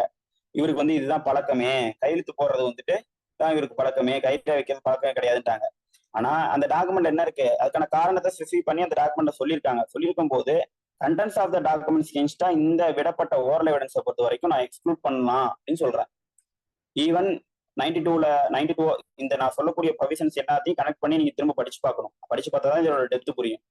92 ஆஃப் எவிடன்ஸ் ஆக்ட்ல என்ன சொல்லுவாங்கன்னா, கண்டென்ட்ஸ் ஆஃப் த டாக்குமெண்ட்ஸ் வந்து any contract grant disposition of property இதுல இருந்துச்சுன்னா அதுக்கு எகென்ஸ்டா ஓரல் எவிடன்ஸ் விட முடியாது. இது ஜெனரல் பிரின்சிபல். அதுக்கு ஒரு 6 எக்ஸெப்ஷன் கொடுத்துருப்பான். அந்த 6 எக்ஸெப்ஷன்ல ஃபர்ஸ்ட் எக்ஸெப்ஷன் என்ன சொல்லிருப்பாங்கன்னா, அந்த டாக்குமெண்ட்டை இன்வேலிட் அப்படின்னு பண்ணோம்னா கண்டென்ட்ஸ் ஆஃப் த டாக்குமெண்ட்ஸை பொறுத்தும் இன்வேலிட்னு சொல்லி நம்ம வந்து ஒரு டிஃபென்ஸ் எடுத்தோம்னா அதை பொறுத்தும் ஓரல் எவிடன்ஸ் விடலாம் அப்படின்னு சொல்லியிருப்பான். அப்ப இஃப் குப்புசாமி வந்து டைடா உயிரோடு இருக்காரான்னு ஏதாவது இந்த ஃபேக்ட் இருந்துச்சா, குப்புசாமி டைடா இல்ல வந்து இன்னமும் உயிரோடு இருக்காரா அப்படின்றது யாராவது இந்த ஃபேக்ட்ஸ்ல ஏதாவது இருக்கா? இல்ல சார். இல்ல. சோ அப்படின்ற போது நம்ம அதை இம்ப்ளைடா நம்ம என்ன எடுத்துக்கலாம்னா வந்துட்டு உயிரோட தான் இருக்காருன்னு எடுத்துக்கலாம். இஃப் டைட்னா சொல்லிருக்கலாம். ஸோ டிஃபரன்ஸ் என்ன பண்ணிருக்கலாம்னா, குப்புசாமியை கூட்டு வந்து பாக்ஸ் ஏற்றி என்ன பண்ணிருக்கலாம், DW2 பாக்ஸ் ஏற்றி வந்து இது வந்துட்டு அவர் வந்து sound disposing state of mind தான் மெயின் கிஃப்ட்டை பொறுத்த வரைக்கும். அந்த sound disposing state of mind கிடையாது அவருக்கு அப்படின்னு சொல்லி அவரை கூட்டு வந்து பாக்ஸ் ஏற்றிருக்கலாம். அப்படின்லாம் வந்து பண்ணாம மியர் வந்துட்டு PW1 மட்டும் கிராஸ் எக்ஸாமின் பண்ணிட்டு அவருக்கு கையெழுத்து போடுறதுதான் பழக்கமா, கையெழுத்து போறது பழக்கம் இருக்குன்னா அதை தான் அந்த டாக்குமெண்ட்லயே கண்டென்ட்ஸ் ஆஃப் த டாக்குமெண்ட் என்னன்னு சொல்லிட்டாங்க. இது வந்து கையெழுத்து போடுற பழக்கம் வந்துட்டு ஏன் இந்த டைம்ல கையெழுத்து போடணும்னா அவருக்கு வயசாகி போய் கண்ணு சரியா தெரியாதனால வந்துட்டு கையெழுத்து போடாம தம்பு பிரசன் வச்சிருக்காரு. அப்படின்ற போது இந்த ஆஸ்பெக்டை பொறுத்த வரைக்கும் என்ன பொறுத்த வரைக்கும் தம்பும் பிரசன் இஸ் அட்மிட்டட் தான். அட்மிட்டட்னால எக்ஸிகியூஷன் அட்மிட்டட் தான். So burden of proof once execution admitted difference of view வரலாம். அதுல நான் வந்து எந்த ஒரு மாற்றமே இல்லை. டிஃபரன்ஸ் ஆஃப் வியூஸ் வந்தாலும் நான் அதை அக்செப்ட் பண்ணிக்க ரெடியா தான் இருக்கேன். இது என்னோட ஒப்பீனியன். 101 ஆஃப் எவிடன்ஸ் ஆக்ட் படி இஃப் தம்பும் பிரசன் வந்து அட்மிட்டட் அப்படின்னாக்க அப்ப இனிஷியல் பர்டன் வந்து பிளைண்டிஃப் மேல இருந்த பர்டன் முடிஞ்சு போச்சு. இந்த கேஸ தம்பும் பிரசன் அட்மிட்டட்னா செட்டில்மெண்ட் டீட் வந்து ஜெனைன் அப்படின்னு சொல்லி முடிவுக்கு வந்துடும். செட்டில்மெண்ட் டீட் வந்து ஜெனைன்னா அதை வந்து ஜெனின் கிடையாது செட்டில்மெண்ட் டீடு அப்படின்னு சொல்லி ப்ரூவ் பண்ண வேண்டிய வேலை டிஃபனன்ட் மேலதான் இருக்கு 102. ஏன்னா தம்பும் பிரசன் அட்மிட்டட்னா செட்டில்மெண்ட் ஜெனின் ஆயிரும். அப்ப 102 படி இந்த கேஸ்ல யார் தோத்து போக போறான்னா எவிடன்ஸ் ஆக்ட் கீழே யார் தோத்து போக போறான்னா இந்த கேஸ்ல வந்துட்டு டிஃபனன்ட் தான் தோத்து போவார். எவிடன்ஸ் விடணும். அவர் எவிடன்ஸ் என்னன்னு விடணும், இந்த டாக்குமெண்ட் ஜெனின் கிடையாது, வாலண்டரி கிடையாது, மூலமா ஃப்ரீயாவும் பில்லிங்காகவும் பண்ண டாக்குமெண்ட் கிடையாது அப்படின்னு சொல்லி ப்ரூவ் பண்ண வேண்டிய வேலை டிஃபனன்ட் மேல இருக்கு. அப்படி வந்து அதுக்கு ஏதாவது ப்ரூவ் பண்ணாரா அப்படின்னா ப்ரூவ் பண்ணிருக்காரு. எப்படி ப்ரூவ் பண்ண ட்ரை பண்ணிருக்காருன்னா PW1 கிராஸ் பண்ணது மூலமா தான் ட்ரை பண்ணிருக்காரு. வேற எந்த எவிடன்ஸுமே அவர் வந்து பண்ணல. PW1 சில அட்மிஷன் வாங்கியிருக்காரு. ஸோ அந்த அட்மிஷன் இதை பொறுத்த வரைக்கும் பேர்டன் வந்து யார் மேல வச்சுட்டேன், நான் யார் மேல வச்சுட்டேன் அப்படின்னா டிஃபனன்ட் மேல தான் பேர்டன் வச்சுட்டேன். டிஃபனன்ட் மேல, ஏன்னா இதுக்கு வரதுக்கு இந்த பேர்டன் இவன் மேல ஃபிக்ஸ் பண்றதுக்கு நிறைய ரீசன் இருக்கு. அது ரீசன் என்னன்னா 68ல இருந்து 72 வரைக்கும் நான் வந்து ப்ரொவிஷன்ஸ் பார்க்கும்போது எப்படிலாம் வந்து எக்ஸிகியூஷனை வந்து ப்ரூவ் பண்ணலான்னு பார்க்கும்போது எக்ஸ்பர்ட் ஒப்பீனியன் கணப்பான்னு சில இது இருக்கு. ஈவன் சிக்னேச்சரை கம்பேரிசன் பண்ணலான்னு இருக்கு. அப்ப 68 to 72 இந்த ப்ரொவிஷன்ஸ் எல்லாம் எந்த 72 73 வரைக்கும் இருக்கும். இதெல்லாம் எந்த டாக்குமெண்ட்டை பொறுத்த வரைக்கும் இருக்கக்கூடிய ஆஸ்பெக்ட்னா கம்பல்சரி அட்டஸ்டட் டாக்குமெண்ட்ஸ். இதெல்லாம் எப்படி ப்ரூவ் பண்ணும் அப்படின்றத வந்துட்டு 68 to 73 ஆஃப் எவிடன்ஸ் ஆக்ட். அதுல எல்லாம் பாத்தீங்கன்னா எக்ஸிகியூஷன் என்ற வார்த்தை இருக்கும். பிளஸ் வந்து அந்த டாக்குமெண்டோட எக்ஸிகியூஷனை எப்படி ப்ரூவ் பண்ணணும்னு இருக்கும். ஓகேங்களா? எக்ஸிகியூஷன் எப்படி ப்ரூவ் பண்ணணும்னு இருக்கும் போது அந்த எக்ஸிகியூஷனை ப்ரூவ் பண்ணுறதுக்கு வேரியஸ் மெத்தட் கொடுத்துருப்பான். ஃபர்ஸ்ட் விட்னஸை கூப்பிட்டு விசாரிங்கன்னு இருக்கும். அடுத்து சிக்னேச்சரை வந்து கம்பேர் பண்ணுங்கன்னு இருக்கும். அப்ப இந்த டாக்குமெண்ட்டை பொறுத்த வரைக்கும் எக்ஸிகியூஷன்ன்றது என்னன்னா, என்ன பொறுத்த வரைக்கும் சிக்னேச்சரை ப்ரூவ் பண்றதே எக்ஸிகியூஷனை ப்ரூவ் பண்றதுதான். எந்த டாக்குமெண்ட்ஸை பொறுத்த வரைக்கும் in respect of documents which are compulsory attested. எந்தெந்த டாக்குமெண்ட்ஸ் எல்லாம் கம்பல்சரி அட்டஸ்ட் பண்ணணும் அப்படின்னு லா ஸ்பெசிஃபை பண்ணுதோ அந்த டாக்குமெண்ட்டை பொறுத்த வரைக்கும். ஸோ இது இவ்வளவு டீப்பா ஏன் சொல்றேன்னா, இந்த இதுக்கு பர்டன் ஆஃப் ப்ரூஃப் ஃபிக்ஸ் பண்றதுக்கு என்ன ரீசன்னா சிக்னேச்சர் அட்மிட்டட்ன்றதை நான் என்னன்னு ஃபிக்ஸ் பண்றேன்னா எக்ஸிகியூஷன் அட்மிட்டட்னு ஃபிக்ஸ் பண்றேன். அப்ப பர்டன் ஆஃப் ப்ரூஃப் வந்து இந்த டாக்குமெண்ட் வந்து ஜெனைன் இல்லை அப்படின்னு ப்ரூவ் பண்ண வேண்டிய வேலை யாருக்கு இருக்குன்னா டிஃபனன்ட்டுக்கு. டிஃபனன்ட் என்ன பண்ணிருக்காருன்னா மியர் PW1 கிராஸ் பண்ணி இந்த மாதிரி பழக்கம் தான் இருக்கு, கையெழுத்து போடுற பழக்கம் தான் இருக்கு, கைரேகை வைக்கிற பழக்கம் தான் இல்லை அப்படின்ற மாதிரிதான் கிராஸ் பண்ணிருக்காரு ஒழிய ஸ்பெசிபிக்கா குப்புசாமியை கூப்பிட்டு பாக்ஸ் ஏத்திருக்காரா அப்படின்னா இல்ல. ஏன்னா அவர் வந்து உங்களோட தான் இருக்கும் பட்சத்துல அவர் பாக்ஸ் ஏத்திருக்கலாம். ஸோ வேற எதன் மூலமா வந்துட்டு இல்ல அப்படி இது வந்து ஃப்ரீயாவோ வாலண்டரியாவோ பண்ணப்பட்ட டாக்குமெண்ட் இல்லை அப்படின்னு போகும்போது வேற எந்த ஸ்டெப்புமே எடுக்கல, மியர் அட்மிஷன் வாங்கியிருக்காரு. ஸோ இதை வந்து நான் என்னவா எடுத்துக்கிறேன்னா, இது வந்து இந்த மியர் அட்மிஷன்ஸை என்னால வந்துட்டு என்னவா எடுத்துக்க முடியாதுன்னா அட்மிஷன் PW1 வந்து இந்த மாதிரி அட்மிட் பண்ணிருக்கிறதெல்லாம் வந்துட்டு நாட் அ கன்க்ளூசிவ் ப்ரூஃப் அப்படின்னு சொல்லி முடிவுக்கு வந்துட்டு அட்மிஷன். அதே மாதிரி இந்த ப்ரொவிஷனும் சரி 58 ஆஃப் எவிடன்ஸ் ஆக்ட்ல என்ன இருக்குன்னா அட்மிஷன் இருந்துச்சுன்னா அட்மிஷனே போதும் ப்ரூவ் பண்ண தேவையில்லைன்னு இருக்கும். அதுலயே 58 ஆஃப் எவிடன்ஸ் ஆக்ட்ல என்ன இருக்குன்னா ஈவன் அட்மிட் பண்ணியிருந்தா கூட கோர்ட் வந்து வேற ஏதாவது ப்ரூஃப் இருக்கா அப்படின்னு எதிர்பார்க்கலாம். ஸோ நான் என்ன பண்றேன்னா எனக்கு வந்து வேற ஏதாவது ப்ரூஃப் வேணும், இது எனக்கு பத்தாதுன்னு முடிவுக்கு வந்துட்டு நான் என்ன பண்றேன்னா ஃபர்ஸ்ட் இஷ்யூஸை பொறுத்த வரைக்கும் டிஃபனன்ட் வந்துட்டு அது வந்துட்டு மியர் அட்மிஷனை ரிலே பண்றாரு, வேற எந்த கான்கிரீட்டான எவிடன்ஸையும் வந்து ப்ரூவ் பண்ணி குப்புசாமிக்கு வந்துட்டு அன்கான்சியஸ் ஸ்டேட்ல தான் இந்த இதை செட்டில்மெண்ட் எக்ஸிக்யூட் பண்ணாரு அப்படின்னு வேற எந்த ப்ரூஃபும் இல்லைன்னு முடிவுக்கு வரேன். நீங்க கேட்கலாம் ஒரு சிலர், ஸோ இதெல்லாம் வந்து மியர் நான் கொலைகீழ சொல்ல, இதெல்லாமே நீ டிஸ்கஷன்ல நான் சொல்லக்கூடிய ப்ரொவிஷன் எல்லாத்தையுமே கொண்டு வரணும், அதுக்காக தான் சொல்றேன். அப்படியே நான் சொல்ற ப்ரொவிஷன் எல்லாம் நோட் பண்ணிட்டே வந்துருங்க. இதெல்லாம் ஃபர்ஸ்ட் இஷ்யூஸ் மட்டும். So admission is not conclusive proof அப்படின்னு சொல்றதெல்லாம் எங்க இருக்குன்னா 31 ஆஃப் எவிடன்ஸ் ஆக்ட்ல இருக்கும். இப்போ நான் சொன்ன வந்து ஈவன் அட்மிஷன் இருந்தா கூட கோர்ட் வந்து ப்ரூவ் பண்ண கேட்கலாம் அப்படின்றது 58 ஆஃப் எவிடன்ஸ் ஆக்ட்ல இருக்கும் ப்ரொவிஷோல. இதை சொல்லலாம். அடுத்தது இப்போ நான் சொல்லிட்டேன் சிக்னேச்சர் வந்துட்டு அட்மிட் பண்ணிட்டாங்க. இப்போ நான் சொல்லிட்டேன் இது வந்து கிஃப்ட் எந்தெந்த டாக்குமெண்ட்லாம் ஃபர்ஸ்ட் கம்பல்சரி அட்டஸ்டட் அப்படின்னு சொல்லிடுறேன்.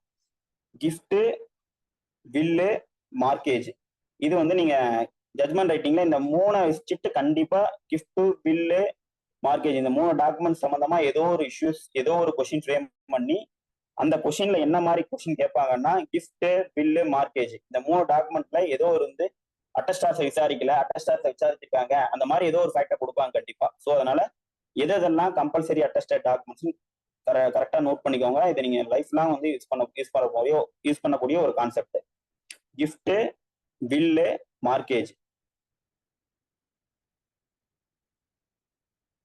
இந்த 3 டாக்குமெண்ட்டுமே கம்பல்சரி அட்டஸ்டட் டாக்குமெண்ட்ஸ். இதெல்லாம் கம்பல்சரி அட்டஸ்டேஷன் தேவை அப்படின்னு எங்க இருக்குன்னா அந்தந்த ஆக்டோட ப்ரொவிஷன்லயே இருக்கு. டிபி ஆக்ட்ல வந்துட்டு ஒரு ப்ரொவிஷன் வந்து கிஃப்ட்டுக்கு எப்படி எக்ஸிக்யூட் பண்ணணும், இந்த மாதிரி 2 அட்டஸ்டிங் விட்னஸ் கம்பல்சரி இருக்குன்னு சொல்லியிருப்பாங்க. மார்க்கேஜுக்கு இப்படிதான் 2 அட்டஸ்டிங் விட்னஸ் கம்பல்சரி இருக்கணும்னு சொல்லியிருப்பாங்க டிபி ஆக்ட்லயே. பில்லுக்கு பாத்தீங்கன்னா இந்தியன் சக்சஷன் ஆக்ட்ல வந்து 68 நினைக்கிறேன், 63 செக்ஷன் 63 ஆஃப் இந்தியன் செக்ஷன் ஆக்ட்ல வந்துட்டு வில்லுக்கு வந்துட்டு 2 கம்பல்சரியா 2 அட்லீஸ்ட் 2 விட்னஸ் மூலமா வந்து அட்டஸ்ட் பண்ணிருக்கணும் வில்ல அப்படின்னு சொல்லியிருப்பாங்க. ஸோ கிஃப்ட், வில், மார்க்கேஜ் இது 3 கம்பல்சரி அட்டஸ்டட் டாக்குமெண்ட்ஸ். வில்ல பொறுத்த வரைக்கும் கம்பல்சரி அட்டஸ்டட், பட் ஆனா கம்பல்சரி ரெஜிஸ்ட்ரேஷன் வில்லுக்கு கிடையாது. வில்லு வந்து அன்ரெஜிஸ்டரா கூட இருக்கலாம். கிஃப்டை பொறுத்த வரைக்கும் இம்மூவபிள் ப்ராப்பர்ட்டி பண்ணோம்னா அது வந்து கம்பல்சரியா என்னங்க, இம்மூவபிள் ப்ராப்பர்ட்டியை பொறுத்த வரைக்கும் ரெஜிஸ்டர்ட் டாக்குமெண்டா இருக்கணும் கிஃப்ட்டுக்கு. மூவபிள் ப்ராப்பர்ட்டினா ரெஜிஸ்டரும் பண்ணலாம், பை டெலிவரி மூலமாவும் எக்ஸிக்யூட் பண்ணலாம். ஸோ பில்லு வந்து கம்பல்சரி ரெஜிஸ்ட்ரேஷன் கிடையாது. கிஃப்ட் வந்துட்டு கம்பல்சரி ரெஜிஸ்ட்ரேஷனான்னு கேட்டா கம்பல்சரி ரெஜிஸ்ட்ரேஷன், இம்மூவபிள் ப்ராப்பர்ட்டி இருந்தா கம்பல்சரி ரெஜிஸ்ட்ரேஷன். மார்க்கேஜை பொறுத்த வரைக்கும் 100 ருபீஸ்க்கு எபோவ் போச்சுன்னா வந்துட்டு கம்பல்சரி ரெஜிஸ்ட்ரேஷன். ஸோ இப்ப இருக்கக்கூடிய மார்க்கேஜ் எல்லாமே 100 ருபீஸ்க்கு எபோவ் தான் இருக்கும். ஸோ மார்க்கேஜும் கம்பல்சரியா ரெஜிஸ்டர் பண்ற மாதிரி தான் இருக்கும். கிஃப்ட்டும் மோஸ்ட்லி கம்பல்சரி ரெஜிஸ்டர் பண்ற மாதிரி தான் இருக்கும். மூவபிளா இருந்தா மட்டும்தான் ரெஜிஸ்ட்ரேஷன் தேவையில்லை கிஃப்ட்ல. பில்லை பொறுத்த வரைக்கும் இம்மூவபிள் ப்ராப்பர்ட்டியாவே இருந்தா கூட ரெஜிஸ்ட்ரேஷன் கம்பல்சரி கிடையாது. ஆனா இந்த 3க்கும் என்ன யூனிக்கான விஷயம் என்னன்னா, கிஃப்ட், பில், மார்க்கேஜ் இது 3மே கம்பல்சரி அட்டஸ்டட் டாக்குமெண்ட்ஸ். சாட்சி கையெழுத்து கண்டிப்பா போட்டிருக்கணும். ஒரு ப்ரோ நோட் இருக்கு, ப்ரோ நோட்ல சாட்சி கையெழுத்து கண்டிப்பா வேணுமா அப்படின்னா தேவை கிடையாது. ஒரு சேல் லீட் இருக்கு, கிரைய பத்திரம் எழுதுறோம், அதுல சாட்சி கையெழுத்து போட்டு தான் இன்ன வரைக்கும் எழுதிட்டு இருக்கோம். ப்ரோ நோட்லயும் கடன் சீட்லயும் சாட்சி கையெழுத்து போட்டு தான் வாங்கி பண்ணிட்டு இருக்கோம். இதெல்லாம் ஆனா சாட்சி கையெழுத்து வேணுமானா கம்பல்சரி கிடையாது, வேணும்னா வாங்கிக்கலாம். ஆனா கிஃப்ட், பில்லு, மார்க்கேஜ் இந்த 3 டாக்குமெண்ட்டை பொறுத்த வரைக்கும் கம்பல்சரி அட்டஸ்டட் டாக்குமெண்ட்ஸ் இந்த 3. ஸோ இப்ப 68 ஆஃப் இந்தியன் எவிடன்ஸ் ஆக்ட் என்ன சொல்லுதுன்னா இந்த 3 டாக்குமெண்ட்டை பத்தி தான் பேசு. 68 ஆஃப் இந்தியன் எவிடன்ஸ் ஆக்ட் இந்த 3 டாக்குமெண்ட்டை பத்தி தான் பேசு. இந்த மாதிரி கம்பல்சரி அட்டஸ்டட் டாக்குமெண்ட் இருந்துச்சுன்னா கண்டிப்பா அட்லீஸ்ட் 1 அட்டஸ்டிங் விட்னஸையாவது கோர்ட்ல கூப்பிட்டு விசாரிக்கணும். இது ஃபர்ஸ்ட் பேரால 68 ஆஃப் எவிடன்ஸ் ஆக்ட்ல சொல்லியிருப்பாங்க. அதுக்கு அடுத்த பேரால என்ன சொல்லியிருப்பாங்கன்னா, ஈவன் இது வந்து கம்பல்சரி அட்டஸ்டட் டாக்குமெண்ட்ஸ் ஒரு விட்னஸை கூப்பிட்டு விசாரிக்கணும்னா கூட இஃப் அந்த டாக்குமெண்ட்டையே அட்மிட் பண்ணிடுறாங்க, அந்த டாக்குமெண்டோட எக்ஸிகியூஷனே அட்மிட்டடு அப்படின்னா சாட்சிகளை விசாரிக்க தேவையில்லை அப்படின்னு ப்ரொவிசோ சொல்லியிருப்பான். அந்த ப்ரொவிசோக்குள்ளேயே ஒரு ப்ரொவிசோ இருக்கு, சொன்னா குழம்பிடுவீங்க.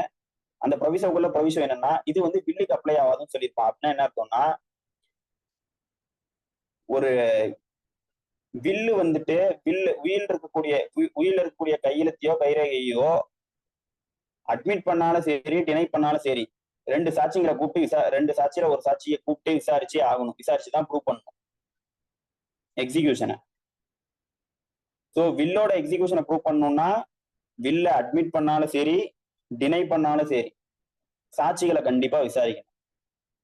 ஆனா கிஃப்டையும் மார்க்கேஜையும் பொறுத்த அளவுக்கு சாட்சிகளை வந்து கண்டிப்பா விசாரிக்கணுமானா கிஃப்டையும் மார்க்கேஜையும் பொறுத்த அளவுக்கு சாட்சிகளை கண்டிப்பா விசாரிக்கணும். ஆனா அந்த டாக்குமெண்ட்டை எக்ஸிகியூஷன் அட்மிட் பண்ணிட்டாங்கன்னா சாட்சிகளை விசாரிக்க தேவையில்லை.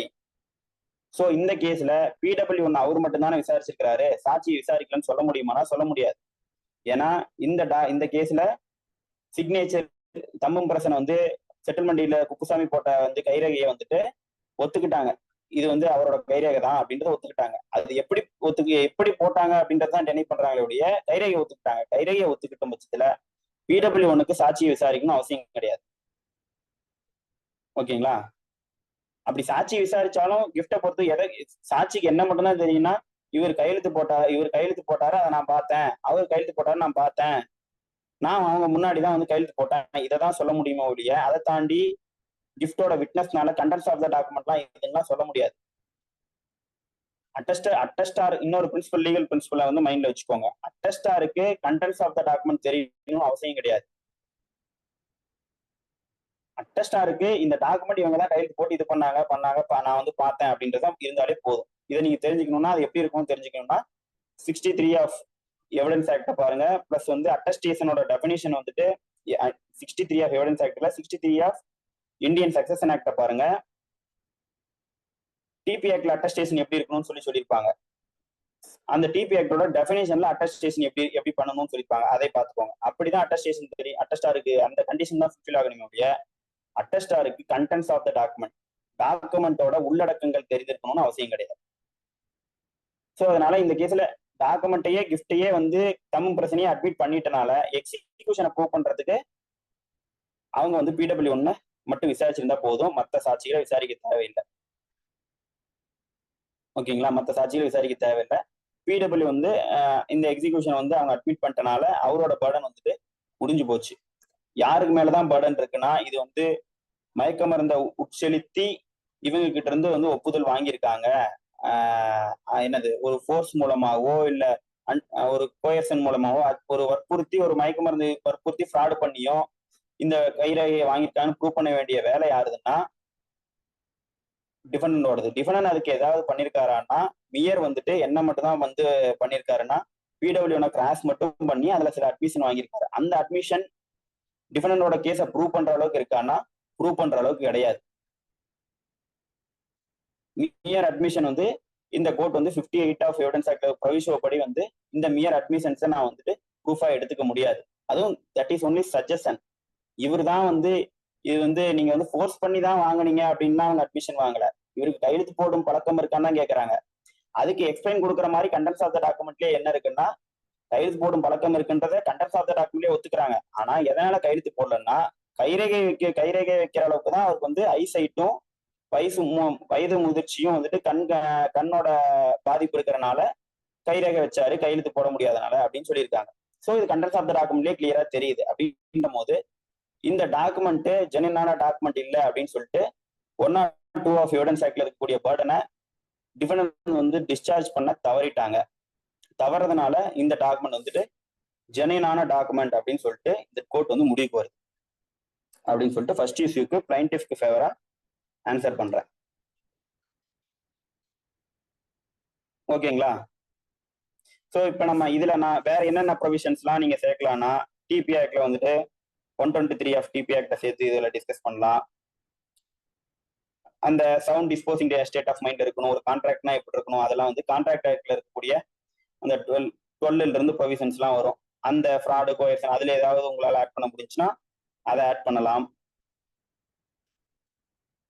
அடுத்தது எவிடன்ஸ் ஆக்ட்ல தான் சொல்லிட்டேன் இல்லையா, எவிடன்ஸ் ஆக்ட்ல வந்துட்டு 101, 102, 104, 106 இதுல ஏதாவது உங்களை ஃபேக்ட்ஸ் புகுத்த முடிஞ்சுன்னா புகுத்தலாம். அடுத்தது 68 ஆஃப் எவிடன்ஸ் ஆக்ட டிஸ்கஸ் பண்ணலாம் கிளியரா படிச்சுட்டு.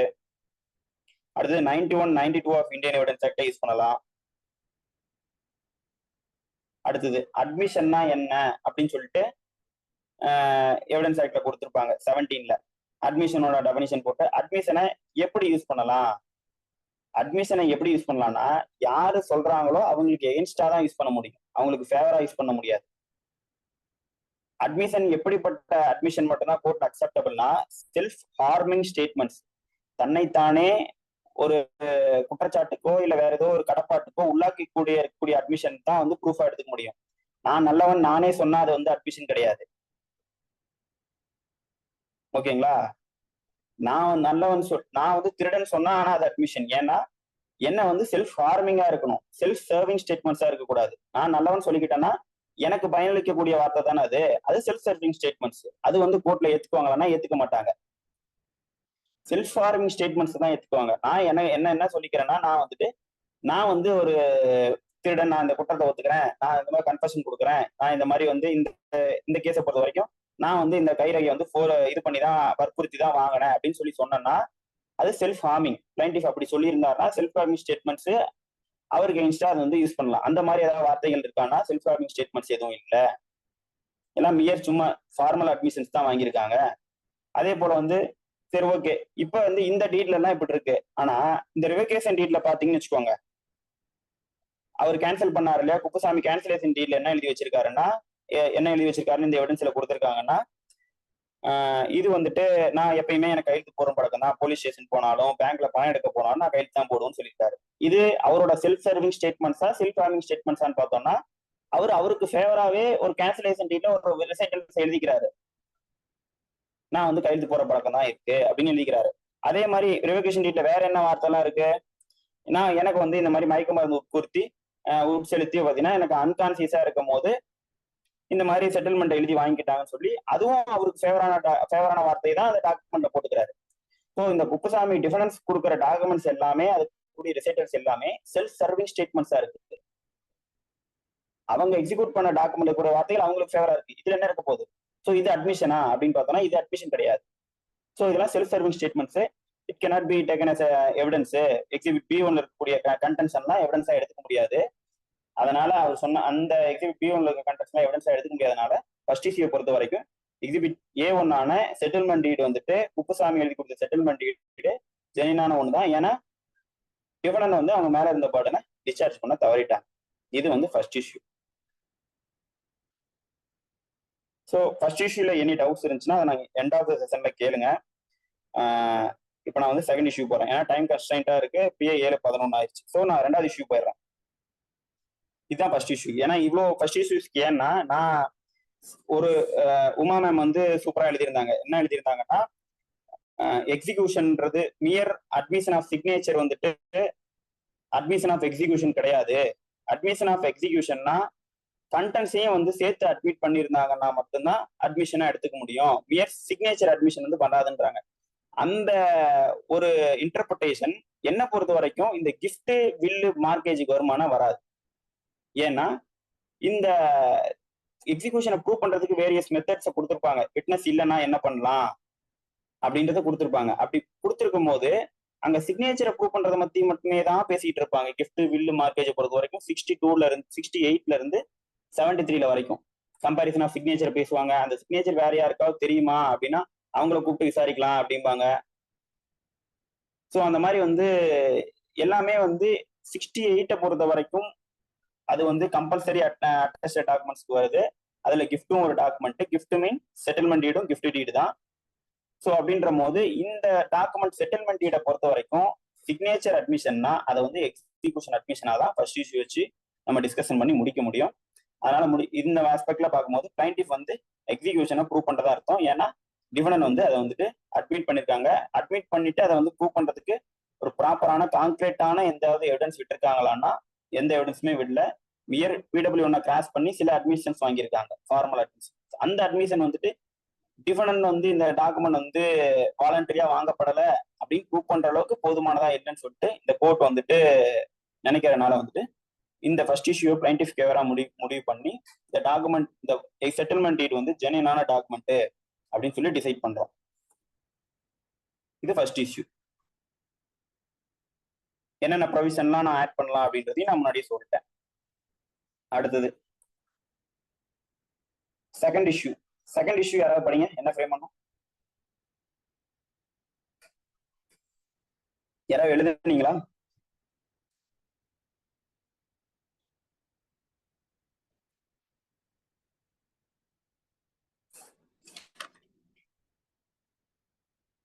செகண்ட் இஷ்யூ என்னன்னா நானே சொல்லிடுறேன். Whether unilateral cancellation of settlement deed is void in the eye of law. Void in the யூனிலேட்டரலா. இப்ப நம்ம என்ன சொல்லிட்டோம், செட்டில்மெண்ட் டீடு ஜெனின்னு சொல்லிட்டோம் ஃபர்ஸ்ட் இஷ்யூக்கு. இது மோட முடிஞ்சான்னா ஜெனின் தான். ஆனா அவர் கேன்சல் பண்ணிட்டாருல, அவர் கேன்சல் பண்றதுக்கு ரைட் இருக்குல்ல, கேன்சல் பண்ண முடியுமா யூனிலேட்டரலானா? இன்னொரு டோனார் செட்டில்மெண்ட்டை பொறுத்த வரைக்கும் செட்லார் செட்லின்னு சொல்லுவாங்க. கிஃப்ட்னா அதை வந்து டோனார் டோனிம்பாங்க. ஓகேங்களா? யார் வந்து செட்டில்மெண்ட் எழுதி வைக்கிறாங்களோ அவங்க வந்துட்டு செட்லார். செட்டில்மெண்ட்டை வந்து எழுதி வாங்குறாங்க பாத்தீங்களா, அவங்க வந்துட்டு செட்லி. யாருக்கு வந்து இதன் மூலமா நன்மை கிடைக்குதோ அவங்க வந்து செட்லி. இந்த மாதிரி செட்லார் யார் இந்த இடத்துலன்னா குப்புசாமி. பிளைண்டிஃப் தான் செட்லிஸ். ஸோ இப்போ வந்துட்டு செட்லாருக்கு, அதாவது கிஃப்டை எழுதி வச்ச டோனாருக்கு அவர் எழுதி வச்ச கிஃப்டை கேன்சல் பண்றதுக்கு ரைட் இருக்கா அப்படின்னு பார்த்தோம்னா 126 ஆஃப் டிபி ஆக்ட்ல என்ன 126 ஐ திங்க் மேபி ப்ரொவிஷன் வந்து ரிவொகேஷன் எந்த ப்ரொவிஷன் பாருங்க. ரிவொகேஷன் பண்ணணும்னா ஸ்பெசிஃபிக்கா அந்த செட்டில்மெண்ட் டாக்குமெண்ட்லயே ரிவொகேஷன் பண்றதுக்கு ரைட்டை வந்து அவர் வந்து ரிசர்வ் பண்ணி வச்சிருக்கணும். ரைட்டை வந்து நான் வந்து ரிவொகேஷன் பண்ணிக்குவேன், நீங்க வந்து இந்த கண்டிஷன்லாம் ஃபுல்ஃபில் பண்ணலன்னா என்ன வந்து செட்டில்மெண்ட் எனக்கு வந்து கேன்சல் பண்றதுக்கு ரைட் இருக்கு அப்படின்னு சொல்லிட்டு அந்த டாக்குமெண்ட்லேயே இருக்கணும். இந்த டாக்குமெண்ட்ல வந்து நான் கேன்சல் பண்றதுக்கு ரைட்டை ரிசர்வ் பண்ணி வைக்கலின்னா அந்த இதை வந்து ரிவொகேஷனே பண்ண முடியாது, கேன்சலே பண்ண முடியாது செட்டில்மெண்ட் டீடை பொறுத்த வரைக்கும். Not only settlement deed, even sale டீட்லயும் அதே தான். எனி கைண்ட் ஆஃப் டாக்குமெண்ட்ல ஒன்ஸ் வந்து எழுதி வச்சுட்டோம்னா முடிஞ்சு. கேன்சல் பண்றதுக்கு ரைட் இருக்கான்னா ரைட் கிடையாது. கேன்சல் பண்ண யாருக்கு தான் ரைட் இருக்குன்னா நீங்க வந்து சிவில் கோர்ட்டுக்கு வந்துட்டு ஒரு சூட் போட்டோ இல்ல வந்து ரிட் கோர்ட்டுக்கு எந்த அந்த கேஸோட ஃபேக்ட்ஸை பொறுத்துட்டு சிவில் கோர்ட்டோ இல்ல வந்து ஹைகோர்ட்ல போயிட்டு ரிட் போட்டோ தான் நம்ம என்ன பண்ணிக்கணும், ரெமெடி தேடிக்கணும். ஒழிய நம்மளே போயிட்டு ரெஜிஸ்டர் ஆஃபீஸ்ல போயிட்டு நான் இந்த மாதிரி செட்டில்மெண்ட் எழுதி வச்சேன், அவர் வந்து இந்த மாதிரிலாம் பண்ணிட்டாரு, பண்ணனால நான் இதை கேன்சல் பண்றேன்னா எழுதி வைக்க முடியாது. ஏன்னா டைட்டில் பாஸ் ஆகி போச்சு. அப்படி நம்ம அதை அட்மிட் பண்ணோம்னா யூனிலேட்டரலா ரெஜிஸ்டர் ஆஃபீஸ்ல போயிட்டு செட்டில்மெண்ட் எழுதி வச்சோம்னா கேன்சல் பண்ணிக்கலாம், எழுதி வச்சவங்களுக்கு இந்த மாதிரி ரைட் இருக்கு, செட்டிலாருக்கு ரைட் இருக்குன்னு நம்ம சொன்னோம்னா அது என்ன ஆகும்னா எல்லாருமே செட்டில்மெண்ட் எழுதி வச்சுட்டு எனக்கு வந்து எழுதி வச்சது பிடிக்கல, நான் வந்துட்டு இதை நான் கேன்சல் பண்றேன்னு எல்லா எழுதி வச்ச செட்டில்மெண்ட் ரெஜிஸ்டர் ஆஃபீஸ்க்கு கேன்சல் பண்ணிட்டே இருப்பாங்க. கேன்சல் பண்ணதை சேலஞ்ச் பண்ணி எல்லாரும் சிவில் கோர்ட்டுக்கு வந்துகிட்டே இருப்பாங்க. இப்படிதான் ஆகும். அதனால வந்துட்டு யூனிலேட்டரலா செட்டில்மெண்ட் டீடை வந்துட்டு ரெஜிஸ்டர் ஆஃபீஸ்ல போயிட்டு பண்ண முடியுமா, கேன்சல் பண்ண முடியுமானா பண்ண முடியாது. ஏன் பண்ண முடியாதுன்னா பாத்தீங்கன்னா ஒன்ஸ் இட் இஸ் அக்செப்டட்னாக்க அங்கேயே வந்துட்டு முடிச்சு. ரிவொகேஷனுக்கு ஸ்பெசிபிக் கிளாஸ் இருந்தா மட்டும்தான் இந்த கண்டிஷன்லாம் நீங்க மீறினீங்கன்னா நான் வந்து ரிவோக் பண்ணிக்குவேன் அப்படின்னு ஸ்பெசிபிக்கா ஏதாவது கிளாஸ் இருந்தா மட்டும்தான் அந்த என்னது செட்டில்மெண்ட் டீட்லயே வந்து ஒரு கிளாஸ் வச்சிருந்தா மட்டும்தான் அதை வந்து நம்ம வந்து ரிவோக் பண்ண முடியாது, இல்லைன்னா வந்து ரிவோக்கே பண்ண முடியாது. ஸோ இது எந்த ஜட்மெண்ட்னா வந்துட்டு நான் முன்ன சொன்னேன் இல்லையா, சசிகலா வர்சஸ் ரெவென்யூ ஆர்டிஓவா ரெவென்யூ டிவிஷனல் ஆஃபீஸர் இந்த கேஸ்ல சொல்லியிருப்பாங்க.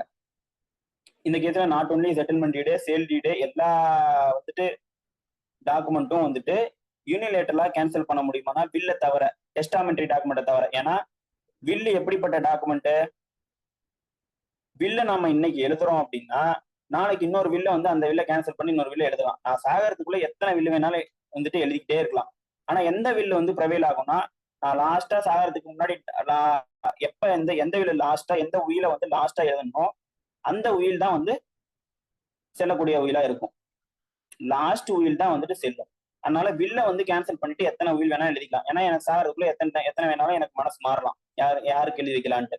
அந்த வந்து வில்ல வந்து நம்ம கேன்சல் பண்ணலாம். ஆனா கிஃப்டை பொறுத்த வரைக்கும் யூனிலேட்டரலா ஏதாவது கேன்சல் பண்ண முடியுமானா பண்ண முடியாது. ஸோ அது வந்து டெஸ்டாமெண்ட்ரி டாக்குமெண்ட், நான் டெஸ்டாமெண்ட்ரி டாக்குமெண்ட்.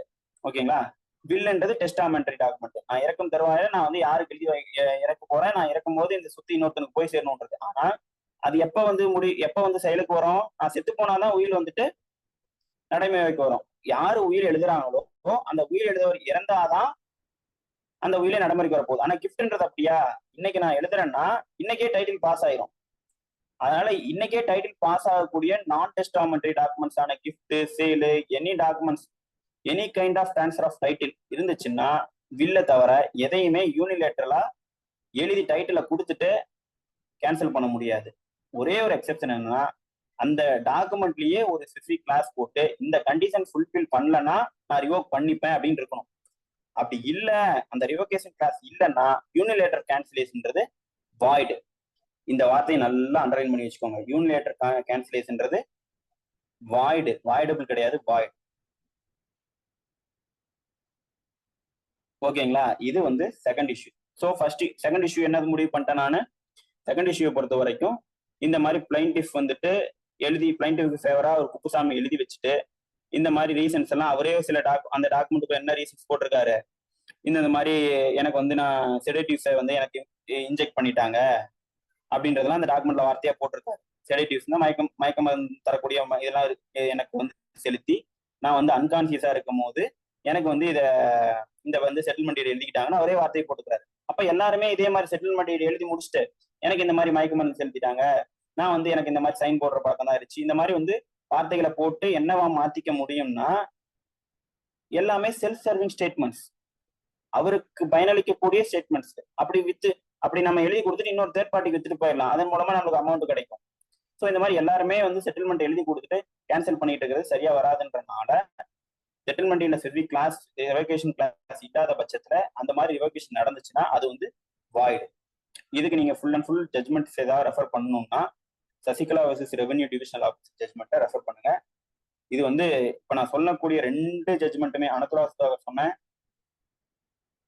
அனதுலா சுதாகர் வர்சஸ் பூச்சிரெட்டி ஸ்டார்டிங்லேயே சொன்னேன், எப்பப்பெல்லாம் டிக்ளரேஷன் கேட்கலாம், இன்ஜெக்ஷன் கேட்கலாம், பொசிஷன் கேட்கலான்ட்டு எப்பப்பெல்லாம் சேர்த்து கேட்கணும், வீர டிக்ளரேஷன் மட்டும் கேட்க முடியுமா, இதெல்லாம் நம்ம வந்து அனதுலா சுதாகர்ல டிஸ்கஸ் பண்ணியிருப்பாங்க. இந்த வந்து செட்டில்மெண்ட் டீடை பொறுத்த வரைக்கும் யூனிலேட்டர் கேன்சலேஷன் ஆஃப் நான் டெஸ்டாமெண்ட்ரி டாக்குமெண்ட்டை பொறுத்த வரைக்கும் மெட்ராஸ் ஹைகோர்ட்டோட ஃபுல் பெஞ்ச் ஜட்மெண்ட் அது. ஓகேங்களா, 3 ஜட்ஜஸ் பெஞ்ச்.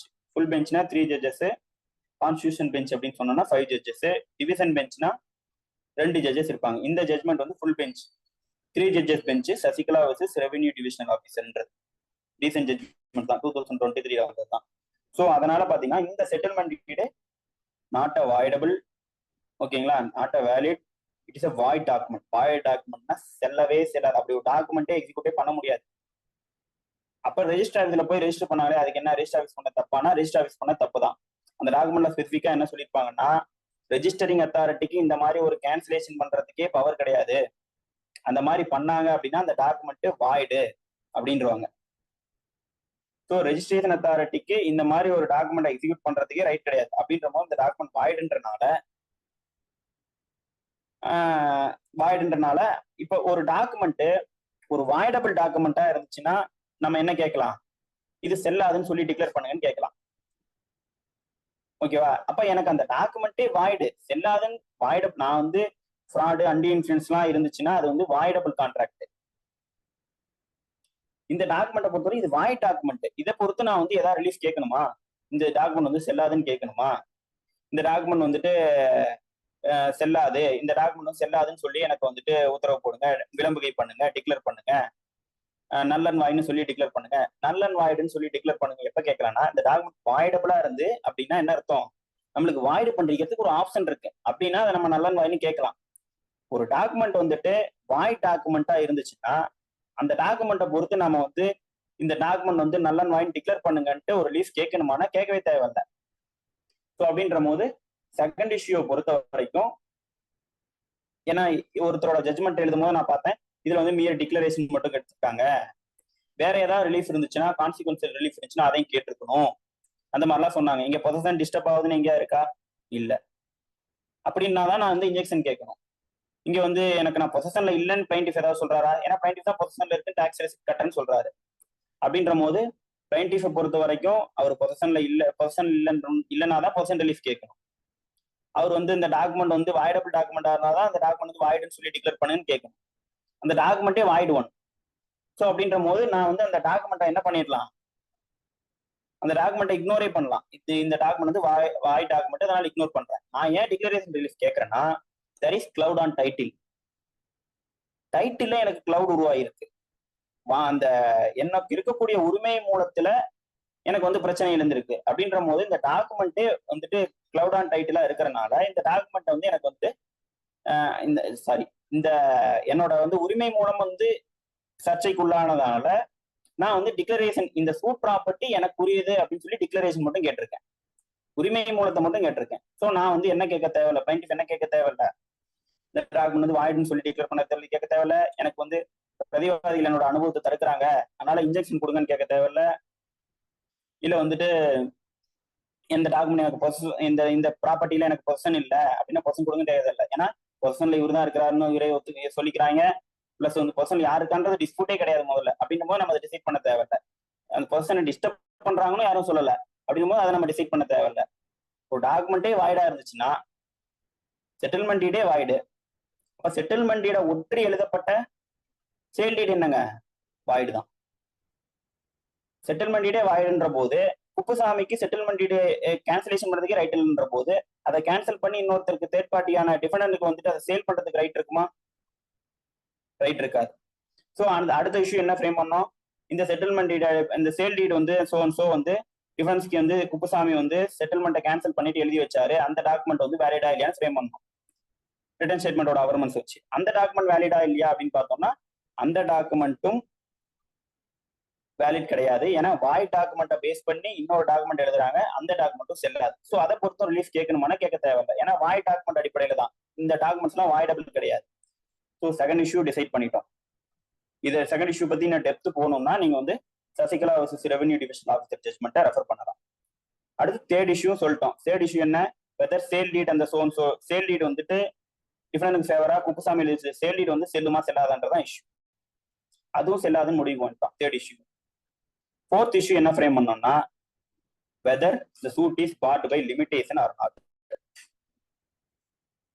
ஒரு டாக்குமெண்ட்டை நம்ம வந்து ஒரு டாக்குமெண்ட்டை கேன்சல் பண்றோம், இல்லை டிக்ளரேஷன் கேட்கறோம், ஒரு டாக்குமெண்ட்டை கேன்சல் பண்றோம், ஒரு டாக்குமெண்ட்டை கொஸ்டின் பண்றோம்னா வித்தின் 3 இயர்ஸ்க்குள்ள 59 வந்து டாக்குமெண்ட் கேன்சலேஷன் தான் நினைக்கிறேன், பார்த்துக்கோங்க. இல்ல மியர் டிக்ளரேஷன் தான் தெரியல. ஒரு டாக்குமெண்ட்டை கேன்சல் பண்றனாலும் டேட் ஆஃப் நாலேஜ்ல இருந்து 3 இயர்ஸ்க்குள்ள நம்ம வந்து கேட்கணும், இந்த டாக்குமெண்ட் செல்லாதுன்னு கேட்கணும். இந்த டாக்குமெண்ட் 1981 எக்ஸிக்யூட் பண்ணப்பட்ட cancellation deed, sale deed 81 execute பண்ணக்கூடிய சேல் டீடு. இந்த டீட் ரெண்டையும் வந்துட்டு நம்ம வந்து சேலஞ்ச் வந்து பண்றோமான்னா இக்னோர் பண்றோம்னு சொல்லிட்டோம் ஆல்ரெடி. அப்படின்ற போது இதை பொறுத்து நம்ம ரிலீஃபே கேட்கல. இதெல்லாம் வந்து வாய்ட் டாக்குமெண்ட்ஸ். ஒரு டாக்குமெண்ட்டை வேலிட் ஒன்னா இருந்து இந்த டாக்குமெண்ட் வந்து ஃபோர்ஸ் இருக்கு, அன்டி இன்ஃப்ளூயன்ஸ் இருக்கு, கோயர்சன் இருக்கு, ஃப்ராட் இருக்கு, மிஸ்ரெப்ரசன்டேஷன் இருக்கு அப்படின்னா அதெல்லாம் வாய்டபிள்னு சொல்லிட்டேன். அந்த வாய்டபிள் தான் இருக்கக்கூடிய டாக்குமெண்ட்டை நான் வாய்டுன்னு சொல்லி டிக்ளேர் பண்ணணும்னு கேட்டாதான் எனக்கு வந்து இந்த டாக்குமெண்ட்ல வந்து ஃபோர்ஸ் இருக்கு, கோயர்சன்லாம் இருக்கு அப்படின்னு எனக்கு தெரிய வந்த தேதியில இருந்து டேட் ஆஃப் நாலேஜ்ல இருந்து 3 வருடங்களுக்குள்ள நான் வந்துட்டு இந்த டாக்குமெண்ட்ஸ் இல்லாதுன்னு கேட்கணும். அதுவும் ஈவன் நான் வந்து பார்ட்டி டு த டாக்குமெண்ட்னா தான் இதை வந்து என்ன டீப்பா போடணும்னா நம்ம வந்து ஒரு டாக்குமெண்ட்லயே பார்ட்டியா இருந்தோம்னு வச்சுக்கோங்க, அந்த டாக்குமெண்ட்ல ஃப்ராட் இருக்குன்னு சொல்றோம்னு வச்சுக்கோங்க, அந்த டாக்குமெண்ட் இருக்கிறது நம்மளுக்கு எந்த தேதியிலே தெரியும். பார்ட்டியா இருக்கிறதுனால அந்த டாக்குமெண்ட்டை எக்ஸிக்யூட் பண்ணப்பட்ட தேதியிலே தெரியும்.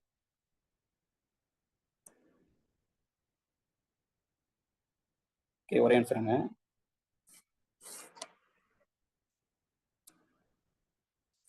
அந்த டாக்குமெண்ட்டை நம்ம வந்து எக்ஸிக்யூட் பண்ண தேதியிலே நம்மளுக்கு என்ன தெரியும், இந்த டாக்குமெண்ட் வந்துட்டு ஒரு ஒன் மினிட்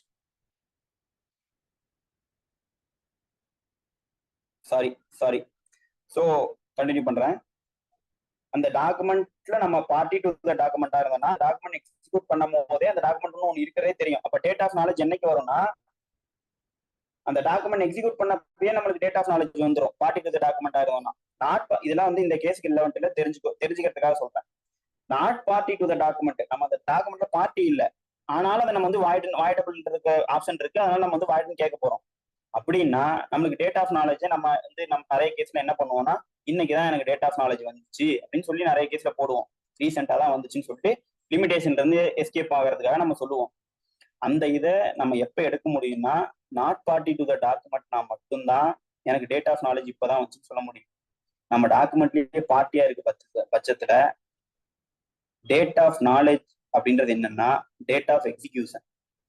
அந்த டாக்குமெண்ட் என்னைக்கு எக்ஸிக்யூட் பண்ணப்படுதோ அன்னைக்கே அவருக்கு அது நாலேஜ் வந்ததா அர்த்தம். எப்ப இஸ் பார்ட்டி டு த டாக்குமெண்ட்னா. நாட் பார்ட்டி டு த டாக்குமெண்ட்னா டேட் ஆஃப் நாலேஜ்ன்றது எப்பன்னா உண்மையிலேயே நம்மள ஆக்சுவலா என்னைக்கு தெரிய வருதோ அந்த விஷயம், என்னை வந்து இப்படி ஏமாத்திட்டாங்க, என்னை வந்து இந்த மாதிரி வற்புறுத்தி பண்ணிட்டாங்கன்னு என்னைக்கு நம்மளுக்கு தெரிய வருதோ அன்னைக்குதான் வந்துட்டு டேட் ஆஃப் நாலேஜ் வந்ததா அர்த்தம். இப்போ இந்த மாதிரி நாட் பார்ட்டி டு த டாக்குமெண்டா இருந்தா நம்ம எப்ப வேணாலும் போட்டு அந்த கேஸை கொண்டு போய்க்கலாம். ஆனா பார்ட்டி டு த டாக்குமெண்டா இருந்துச்சுன்னா டேட் ஆஃப் நாலேஜ்னு நம்ம எடுத்தோம்னா அதை கொஞ்சம் கேர்ஃபுல்லா எடுக்கணும். ஏன்னா டேட் ஆஃப் நாலேஜ்ன்றது டேட் ஆஃப் எக்ஸிகியூஷன் நிறைய ஜட்மெண்ட் இருக்கு பார்ட்டி டு த டாக்குமெண்டா இருந்தா. ஸோ இந்த இஷ்யூக்கு வருவோம். இதெல்லாம் வந்து ஜென்ரலா நம்ம தெரிஞ்சுக்கிறதுக்காக சொன்னேன். Whether suit is barred by லிமிடேஷன்னா இத்தனை வருஷம் கழிச்சு இந்த மாதிரி கேட்கறாங்களே இது கிடைக்குமான்னா எனக்கு எப்ப கிளவுட் ஆன் டைட்டில் வருதோ, எனக்கு எப்ப காசா பாக்ஸ் நேரோஸ் ஆகுதுன்னா எனக்கு என்னோட டைட்டிலை என்னைக்கு அவன் ஆஸ்திரேலியா கிளைம் பண்றானோ அன்னைக்கு தான் வரும். எனக்கு நான் வந்து இப்பதான் வந்து அவன் கிளைம் பண்றான். அந்த ஏன் வந்து இவங்க பார்ட் பை லிமிடேஷன் சொல்றாங்கன்னா இந்த ரிவகேஷன் டீடும் சேல் டீடும் எழுதி ரொம்ப நாள் ஆயிடுச்சுன்றாங்க. நம்ம கேட்டது ரிவகேஷன் டீடையும் சேல் டீடையும் நம்ம வந்து கேன்சல் பண்ண சொல்லியும் கேட்கல, அதுக்கான அவசியமும் கிடையாது. ஏன்னா ரிவகேஷன் சேல் டீட் ரெண்டுமே என்னது ஆல்ரெடி போன இஷ்யூஸ் எல்லாம் முடிவு பண்ண மாதிரி இதெல்லாம் வந்து வாய்ட் டாக்குமெண்ட்ஸ். வாய்ட் டாக்குமெண்ட்ஸ்ன்ற போது அந்த டாக்குமெண்ட்டை பொறுத்து நான் ரிலீஃப் கேட்கவும் தேவையில்ல, இந்த சூட்டும் பார்ட் பை லிமிடேஷன் கிடையாது. If it is the voidable document அப்படின்னா, வாய்டபிள் ஒன்னா இருந்துச்சு, நான் அதை வாய்ட் பண்ண சொல்லி கேட்கறேன் அப்படின்னா நான் வந்து 3S சூட் போடணும். வாய்ட் டாக்குமெண்ட்டை பொறுத்த வரைக்கும் நான் வந்து ரிலீஃபே கேட்க தேவையில்லைன்ற பட்சத்துல இந்த சூட் லிமிடேஷனால அஃபெக்ட் ஆகுமான்னா, அந்த அந்த இத்தனை வருஷம் கழிச்சு இந்த டாக்குமெண்ட் எக்ஸிக்யூட் பண்ணி எனக்கு வந்து நான் கேஸ் போடுறது வந்து அஃபெக்ட் ஆகுமானா, பார்ட் பை லிமிடேஷன் ஆகுமானா ஆகாது அப்படின்னு நான் வந்து தேர்ட் இஷ்யூக்கு முடிவு வரேன். என்னைக்கு நான் கிளவுட் ஆன் டைட்டில் வருதோ, என் டைட்டில் என்னைக்கு அவன் கொஸ்டின், ஏன்னா வந்து நான் கோர்ட்டுக்கே வர தேவையில்லையே, அது வாய்ட் டாக்குமெண்ட். வாய்ட் டாக்குமெண்ட்டை வந்து நான் கோர்ட்டுக்கு வந்து இது வாய்ட் டாக்குமெண்ட் சொல்லுங்கன்னே கேட்க தேவையில்லை. என்னைக்கு என்னோட டைட்டில் அவன் டிஸ்டர்ப் பண்றானோ அன்னைக்குதான் நான் அன்னைக்கு நான் கோர்ட்டுக்கு வந்தா போதும். ஸோ என்ன வந்து 1990 தான் வந்து டிஸ்டர்ப் பண்றான், அதனால நான் கோர்ட்டுக்கு வந்தது வந்துட்டு வித்தின் லிமிடேஷன் தான். இந்த suit is not barred by limitation சொல்லிட்டு இந்த இஷ்யூவையும் பிளைன்டிஃப் ஃபேவரா வந்து நான் டிசைட் பண்றேன் அப்படின்னு சொல்லி முடிவு போறேன். ஓகேங்களா? ஸோ இந்த இஷ்யூ வந்து பிளைன்டிஃப் ஃபேவரா வந்து டிசைட் பண்ணியாச்சு. சூட் வந்து பார்ட் பை லிமிடேஷன் கிடையாது, செட்டில்மெண்ட் ரிவோகேஷன் டீடும் சேல் டீடும் வந்து செல்லாது, யூனிலேட்டர்லாம் அவங்களால அந்த மாதிரி கேன்சல் பண்ண முடியாதுன்ற போது அதை பின்பற்றி எழுதப்பட்ட சேல் டீடும் வந்து செல்லக்கூடியதில்ல அப்படின்னு செகண்ட் அண்ட் தேர்ட் இஷ்யூக்கும் ஆல்ரெடி ஆன்சர் பண்ணியாச்சு. ஃபர்ஸ்ட் இஷ்யூக்கு ஜெனினானா ஜெனின்னு சொல்லிட்டோம். ஜெனின் இல்லைன்றது ஏன்னா வந்து அட்மிஷனு, அந்த அட்மிஷனை பொறுத்த வரைக்கும் சிக்னேச்சரே ஈக்குவல் டு அட்மிஷன்றது. இந்த 68ல இருந்து 73 பொறுத்த வரைக்கும் எக்ஸிக்யூஷன்னா என்ன மீனிங் பண்றாங்கன்னா, சிக்னேச்சரை ப்ரூவ் பண்றது தான் எக்ஸிக்யூஷனா 68 to 73ல வந்து ஃபிக்ஸ் பண்றாங்க. அப்படின்ற போது கிஃப்ட்டுக்கு சிக்னேச்சரோ தம்பும் பிரசனோ அட்மிட் பண்ணிட்டா அது வந்து எதோட அட்மிஷன்னா எக்ஸிக்யூஷனோட அட்மிஷன். அப்ப எக்ஸிக்யூஷன் அட்மிட் பண்ணிட்டா இந்த மாதிரி எக்ஸிக்யூட் ப்ராப்பரா இல்ல, எக்ஸிக்யூஷன் இல்ல, வாலண்டரியா இல்லைன்னு ப்ரூவ் பண்ண வேண்டியது டிஃபெண்ட் எந்த ஒரு கான்கிரீட் எவிடன்ஸும் விட்டு அதை ப்ரூவ் பண்ணாதனால அது வந்துட்டு டிஃபெண்ட் அவரோட பர்டன் டிஸ்சார்ஜ் பண்ணாதனால ஃபர்ஸ்ட் இஷ்யூவும் பொறுத்த வரைக்கும் பிளைன்டிஃப் ஃபேவரா அந்த செட்டில்மெண்ட் டீட் பிளைன்டிஃப் ஃபேவரா குப்புசாமி எழுதி வச்ச செட்டில்மெண்ட் டீட்ல எந்த ஒரு எக்ஸ்ட்ரா ஃபோர்ஸும் இல்லை, அண்டி இன்ஃபுளுன்ஸும் இல்லை அப்படின்னு சொல்லி முடிவுக்கு வந்து ஃபர்ஸ்ட் இஷ்யூ வந்து பிளைன்டிஃப் ஃபேவரா முடிவு பண்ணிட்டோம். Second issue, third issue, fourth issue எல்லா இஷ்யூமே பிளைன்டிஃப் ஃபேவரா முடிவு பண்ணிட்டோம். ஸோ ஃபிஃப்த் இஷ்யூ என்ன ஃப்ரேம் பண்ணோம், கண்மணி மேம் சொன்ன மாதிரி ஃபிஃப்த் இஷ்யூ என்னன்னா whether the plaintiff is entitled for declaration relief. ஓகேங்களா? டிக்ளரேஷன் ரிலீஃப் தான் சூட்ல கேட்டிருக்காரு, அது ஒரு கிடைக்கத்தக்கது. அதுவும் இல்லாம நான் என்ன சொன்னேன், டிக்ளரேஷன் கேட்டா போதும், மத்த எதுவும் கேட்க தேவையில்லை, மத்த எதுவும் கேட்கல, அதனால இந்த சூட் நாட் மெயின்டெனபிள்னு சொல்லிட்டு ரிட்டர்ன் ஸ்டேட்மெண்ட்ல ஏதாவது சொல்லியிருக்காங்களா இந்த கேஸ்ன்னு பார்த்தோம்னா, ஏன்னா தேர் வந்து என்ன எழுதியிருந்தாங்கன்னா இவங்களுக்கு வேற ஏதாவது கான்சிக்வன்ஸ் ரிலீஃப் இருக்கும் பட்சத்தில் அதையெல்லாம் வந்துட்டு கேட்டிருக்கணும். அப்படின்ற பட்சத்தில் வேற ஏதாவது கான்சிக்வன்ஸ் ரிலீஃப் இருக்கா அப்படின்னா வேற இந்த கான்சிக்வன்ஸ் ரிலீஃப்மே வாய்ட் டாக்குமெண்ட் கேட்க தேவையில்ல, இன்ஜெக்ஷனா கேட்க தேவையில்ல. அப்படின்ற போது நம்ம வந்து வேற எந்த ரிலீஃபும் உங்களுக்கு கிடைக்கத்தக்கதில்லை, மீற டிக்ளரேஷனே போதும். ஏன்னா கிளவுட் ஆன் டைட்டில் மட்டும்தான் இங்க உருவாயிருக்கு.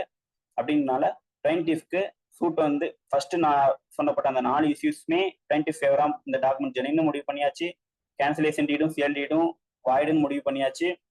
அடுத்தது ஃபோர்த் இஷ்யூல வந்து சூட் பார்ட் பை லிமிடேஷன் முடிவு பண்ணனால ஃபிஃப்த் இஷ்யூக்கு பிளைன்டிஃப்க்கு டிக்ளரேஷன் ரிலீஃப் கிடைக்கத்தக்கது அப்படின்னு சொல்லிட்டு entitled to the relief of declaration சொல்லிட்டு இந்த கோர்ட் வந்து டிசைட் பண்ணுது. அப்ப வாட் அது வேற ஏதாவது ரிலீஃப் கிடைக்குமானா வேற இந்த பார்ட்டிஸ்க்கு வேற எந்த ரிலீஃபும் கிடைக்கத்தக்கது இல்லை. சூட்டை வந்து நான் வந்துட்டு என்ன எப்படி வந்து சூட்டை வந்து டிகிரி பண்றேன், இந்த கேஸோட வந்துட்டு ஃபேக்ட்ஸ் அண்ட் சர்க்கம்ஸ்டன்ஸை பொறுத்து கொஞ்சம் குரூஷியலா வந்து நிறைய டிஸ்கஷன் தேவைப்படுற அந்த மாதிரி இருக்கிறனால, question of law, question of facts நிறைய இருக்கிறனால தேர் இஸ் நோ காஸ்ட் அப்படின்னு சொல்லிட்டு நோ காஸ்ட் சொல்லி முடிவு வந்து சூட்டை வந்துட்டு டிகிரி பண்றேன் அப்படின்னு சொல்லி முடிவு போடலாம். இல்ல பிளைன்டிஃப் வந்துட்டு இந்த மாதிரி அவருக்கு தான் ஒரு டைட்டில் இருக்கும்போது இவங்க வந்து இவரோட டைட்டில் வந்து டிஸ்டர்ப் பண்ணனால பிளைன்டிஃப் வந்து சூட்டுக்கு காஸ்ட் அவங்களுக்கு என்டைல்மெண்ட் காஸ்ட் இருக்குது அப்படின்னு சொல்லிட்டு காஸ்ட்டும் போட்டு சூட் இஸ் டிகிரி வித் காஸ்ட்டும் முடிக்கலாம், நோ காஸ்ட்டும் முடிக்கலாம். அது உங்களோட இருக்கும். ஸோ இந்த முடிக்கிறதுக்குலாம் பிரச்சனை கிடையாது. இவ்வளோ நேரம் நம்ம டிஸ்கஸ் பண்ணோம் இல்லையா, இந்த டிஸ்கஸ் பண்ணதுக்கு தான் வந்து கண்டிப்பா மார்க் வந்து போடுவாங்க. அப்படி நான் டிஸ்கஸ் பண்ணதுல ஈவன் இஃப் என் பாயிண்ட் ஆஃப் வியூ தப்புனா கூட அந்த point of view appellate court change பண்ணணும்னு அவங்களுக்கு தெரியும். ஸோ அதனால உங்களுக்கு வந்து டிசைட் பண்றது வந்துட்டு இந்த டிசிஷன் தான் வரணும், சூட் அலோ தான் பண்ணணும், டிகிரி தான் பண்ணணும், டிஸ்மிஸ் தான் பண்ணணும் அப்படின்றது விஷயம் கிடையாது. உங்களோட டிஸ்கஷன் எந்த அளவுக்கு இருக்கு அதுக்கு மார்க் போடுவாங்க. ஆனால் டிஸ்கஷன் வந்து இந்த மாதிரி பண்ணிட்டீங்கன்னா போதும்.